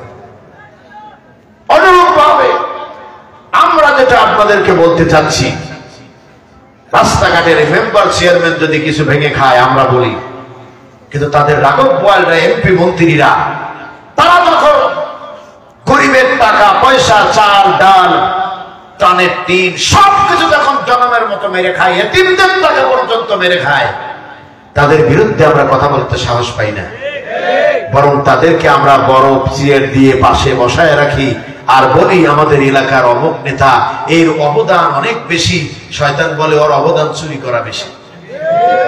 কথা বল না কেন? চুরির অবদান অনেক বেশি, এদের বিরুদ্ধে আমরা কথা বলে সাহস পাই না। তবে একটি কথা আপনাকে বলছি, আল্লাহ রাব্বুল আলামিন তিনি এমন আল্লাহ, তিনি কারোর জন্য কোনো স্বতন্ত্র নয়, বরং তিনি সবার জন্য সমান, ঠিক কিনা বলেন? আপনি যেমন আল্লাহকে ধোঁকা দিয়ে চোখ ফাঁকি দিয়ে চলছেন, মনে রাখবেন অন্যজন যে আবার আপনার মতোই চলে সফলতা পাবে এমনটি কিন্তু বলা যাবে না। মনে রাখবেন আল্লাহ সাথ দেন কিন্তু ছেড়ে দেন না। সুতরাং এই ছেড়ে দেওয়ার আগে আমাদেরকে সংশোধনে আসতে হবে। আল্লাহ কবুল করেন, বলেন আমিন। এতিম মিসকিন অসহায়দেরকে খাদ্য দিবেন, দূর করে তাড়িয়ে দিবেন না। রাষ্ট্রীয়ভাবে যদি ইসলাম কায়েম হয়ে যায়, অন্ন, বস্ত্র, বাসস্থান, চিকিৎসা, এই 5টি মৌলিক জিনিস ইসলামী সরকার বহন করবে। সুবহানাল্লাহ বলেন। আপনারা তো ঘুমিয়ে থাকেন, রাত্রের অন্ধকারে বক্তারা যত রাত জাগে, এত রাত কেউ জাগে? মনে হয়, আমার মনে হয় ড্রাইভার আর বক্তা ছাড়া এত রাত কেউ জাগে না।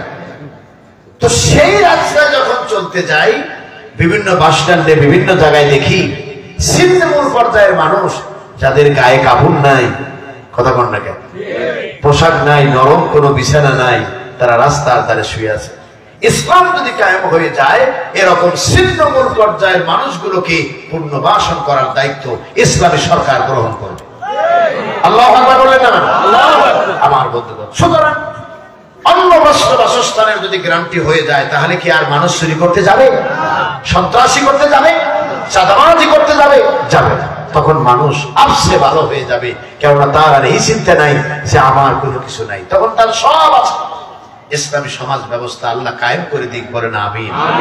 আমার বন্ধুগণ, আমার জীবনের চূড়ান্ত সাধনা এবং চূড়ান্ত সফলতার কথা আমি ওইটাকেই মনে করি যার মাধ্যমে এই বাংলার জমিনে কোরআনের রাজ কায়েম হওয়ার রাস্তা সুগম হবে। বলো আল্লাহু আকবার। আমি চাই, আপনারা চান কিনা জানি না, একটু পরে হাত উঠিয়ে বলবেন প্লিজ লেট মি ফিনিশ। আলহামদুলিল্লাহ, উইলিংলি আপনারা সবাই বলেছেন প্রায়। আমি জানতে চাই, আমি চাই এই মাটিতে আগামীর দিনে পার্লামেন্টের অধিবেশনে কোরআন দিয়ে দেশ এবং রাষ্ট্র চলুক। আপনারা কি চান? চিল্লায় বলেন চান। আমরা আল্লাহর আইন চাই। একটু আওয়াজ দেবার, আমরা কি চাই? আমরা সব দেখেছি।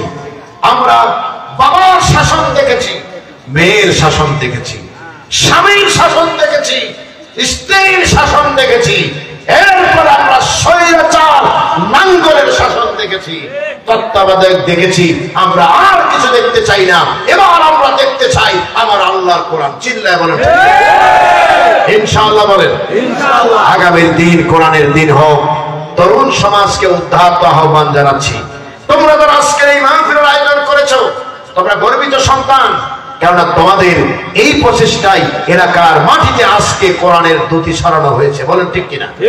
সুতরাং তোমাদেরকে ধন্যবাদ জানাচ্ছি। এ ধারা অব্যাহত রাখো। মনে রাখবা, এই জাহালাতের অন্ধকারের যুগে কোরআনের আইন প্রতিষ্ঠা না হওয়া পর্যন্ত এই নবুয়তির কোরআনের আলোকে টিম টিম করে জ্বালিয়ে রাখতে হবে। বাতিল পন্থী নিভিয়ে দিতে চাইলে তোমাদের সীসাওয়ালা প্রাচীরের মতো দাঁড়িয়ে যেতে হবে।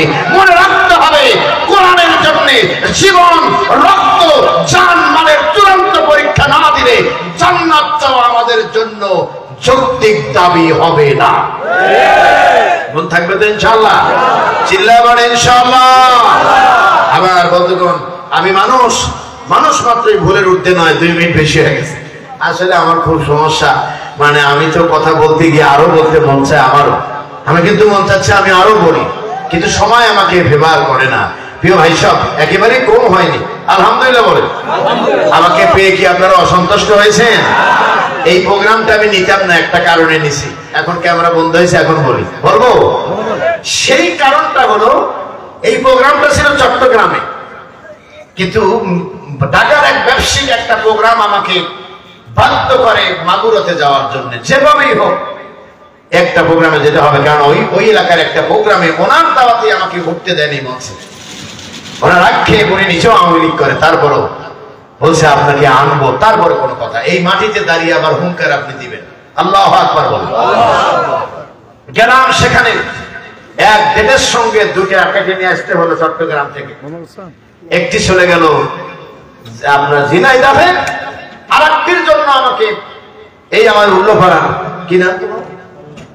এই উল্লাপাড়া থেকে আমার সঙ্গে যোগাযোগ করেছে, কি যেন নাম, আমাদের মন্ডলে চাকরি করে, কি নাম? মারুফ। এই যোগাযোগ করে আমাকে বলছে যেভাবেই হোক আমরা একটা ডেট চাই, আপনি এখানে খুতবা দিতেন, আপনি আর আসেন না, এজন্য আমরা চাই আপনি এখানে আসবেন। তখন ভাবলাম অন্তত আমার মুসল্লিদের একটু মুখটা দেখা দরকার। আমি অন্তত আমার মুসল্লিদের মুখটা একটু দেখি। আমার মতো একটা অযোগ্য খতিবের পিছে তারা ইক্তেদা করেছে টানা কয়েকটি বছর, ঠিক কিনা বলে? তবে আপনাদের হতাশ হওয়ার কিছু নেই, আমি আপনাদের পাশেই। মাল্টি গ্রুপ, আল্লাহ পাক আরো বরকত দিন। মাল্টি গ্রুপ আমাকে প্রায় টানা 2 বছর প্রায় চলছে। মাল্টি গ্রুপ আমাকে মাল্টি কোম্পানির পক্ষ থেকে ইএমএসএ, আপনার অ্যাপারেলস লিমিটেড, সেটি বারান্দাতে আমাকে তেনারা খুতবা দেওয়ার সুযোগ করে দিয়েছেন, আলহামদুলিল্লাহ। এমন সময় তারা আমাকে ডাকছিলেন, চেয়ারম্যান স্যার অর্থাৎ আমাদের এমডি স্যার, উনি অনেক উদারতা পরিচয় দিয়ে, আমার এক ভাই এখানে আছেন, আমাদের শাহিন ভাই, ওখানকার দায়িত্বশীল, উনি অনেক কষ্ট করে আমাকে চাকরিটা যেন আমি ওখানে করতে পারি, এই জন্য ওনারা প্রশাসন থেকে শুরু করে সবার কাছে ওনারা পজিটিভ করার চেষ্টা করেছে, আলহামদুলিল্লাহ বলে। আমি সেখানে খুতবা দিই, আপনারা মাঝে মধ্যে আসবেন, বেড়াতে আসবেন, ইনশাআল্লাহ সেখানে অনেক সুন্দর পরিবেশে আমাদের নামাজ অনুষ্ঠিত হয়, আলহামদুলিল্লাহ বলে। তবে একটি কথা আপনাকে বলি, অতীত ভুলে যাবেন। এই নয়াপাড়া যে আবুল বাশার হেলালি ছিল, অতীত ভুলে যাবেন। আমি এমন কোন অপরাধের সঙ্গে এই নয়াপাড়ায় জড়িত হইনি যে আমাকে বোরকা মুড়িতে ঘুরতে হবে। কথা কি আপনাকে বুঝতে পেরেছেন? আমার কথা কি আপনারা বুঝতে পেরেছেন? কারোর বাবার বুকের ক্ষমতা নাই হেলালি সাহেবের সামনে এসে বলতে পারে, পাশে লোকে কিছু বলে, যার আলোচনা আছে তার জন্য সমালোচনা পারফেক্ট। আমি মনে করি আমার যোগ্যতম ব্যক্তিরা আমার সমালোচনা করে না, বরং আমার যে অযোগ্য যারা তারাই আমার সমালোচনা করেছে। প্রিয় ভাই সব, তাদের আল্লাহ হেদায়েত দিক, বলেন আমিন। আরো চিল্লায় বলেন আমিন। খন্দকার আজাদ সাহেব ভীষণ অসুস্থ, আল্লাহ তাকে শেফায়ে কুল্লে আজেলা দান করুক, বলেন আমিন। আমি তাকে আল্লাহর কাছে সঁপে দিয়েছি, আল্লাহ তাকে হেফাজত করেন, বলেন আমিন। প্রিয় ভাই সব, মানুষ মাত্রই মরণশীল, কাউকে কষ্ট দিবেন না, কারণ অন্তরে ব্যথা দিবেন না। মনে রাখবেন, মাজলুম যখন হয়ে যায় তখন আল্লাহর দরবারে আর কোনো হিসাব থাকে না, দোয়া কবুল হয়ে যায়। সুতরাং কাউকে কষ্ট দেওয়া থেকে বিরত থাকবেন, চেষ্টা করবেন যেন আমার আচার ব্যবহারে কেউ কষ্ট না পায়। আমার জন্য আগে দোয়া করবেন, ইনশাআল্লাহ বলেন, ইনশাআল্লাহ আল্লাহ কবুল করেন, চিল্লায় বলেন আমিন। ভাই সব, আমি মানুষ মাত্রই ভুলের ঊর্ধ্বে নয়, সুতরাং এই ভুল হতেই পারে, সে থেকে ক্ষমা চেয়ে আচার আচরণ কথাবার্তায় ভুল ত্রুটি হলে মাফ করে দিবেন। আবার কবে দেখা হবে এটি জানা নাই, তবে একটি সুসংবাদ আছে, এনায়েতপুরে আগামী 20 ফেব্রুয়ারি মাহফিলে আমার ডেট না থাকার কারণে বাদ মাগরিব কমিটির বিশেষ অনুরোধে আমাকে কথা রাখতে হবে। আপনাদের কাছে আমার অনুরোধ থাকবে, আপনারা সেই 20 ফেব্রুয়ারির মাহফিলে বাদ মাগরিব এনায়েতপুরে আপনারা হাজির হবেন ইনশাআল্লাহ। ইনশাআল্লাহ বলেন, ইনশাআল্লাহ। রাজি আছেন তো ইনশাআল্লাহ? সেখানে আমি দীর্ঘ সময় কথা বলার সুযোগ পাবো না, এই প্রোগ্রাম শেষ করে আমাকে সিরাজগঞ্জে প্রোগ্রাম ধরতে হবে। সুতরাং ওই প্রোগ্রামের আলোচনার টাইম সর্বোচ্চ 50 মিনিট, 1 ঘন্টা হবে। আপনারা একটু কোরবানি করে যাবেন তো ইনশাআল্লাহ?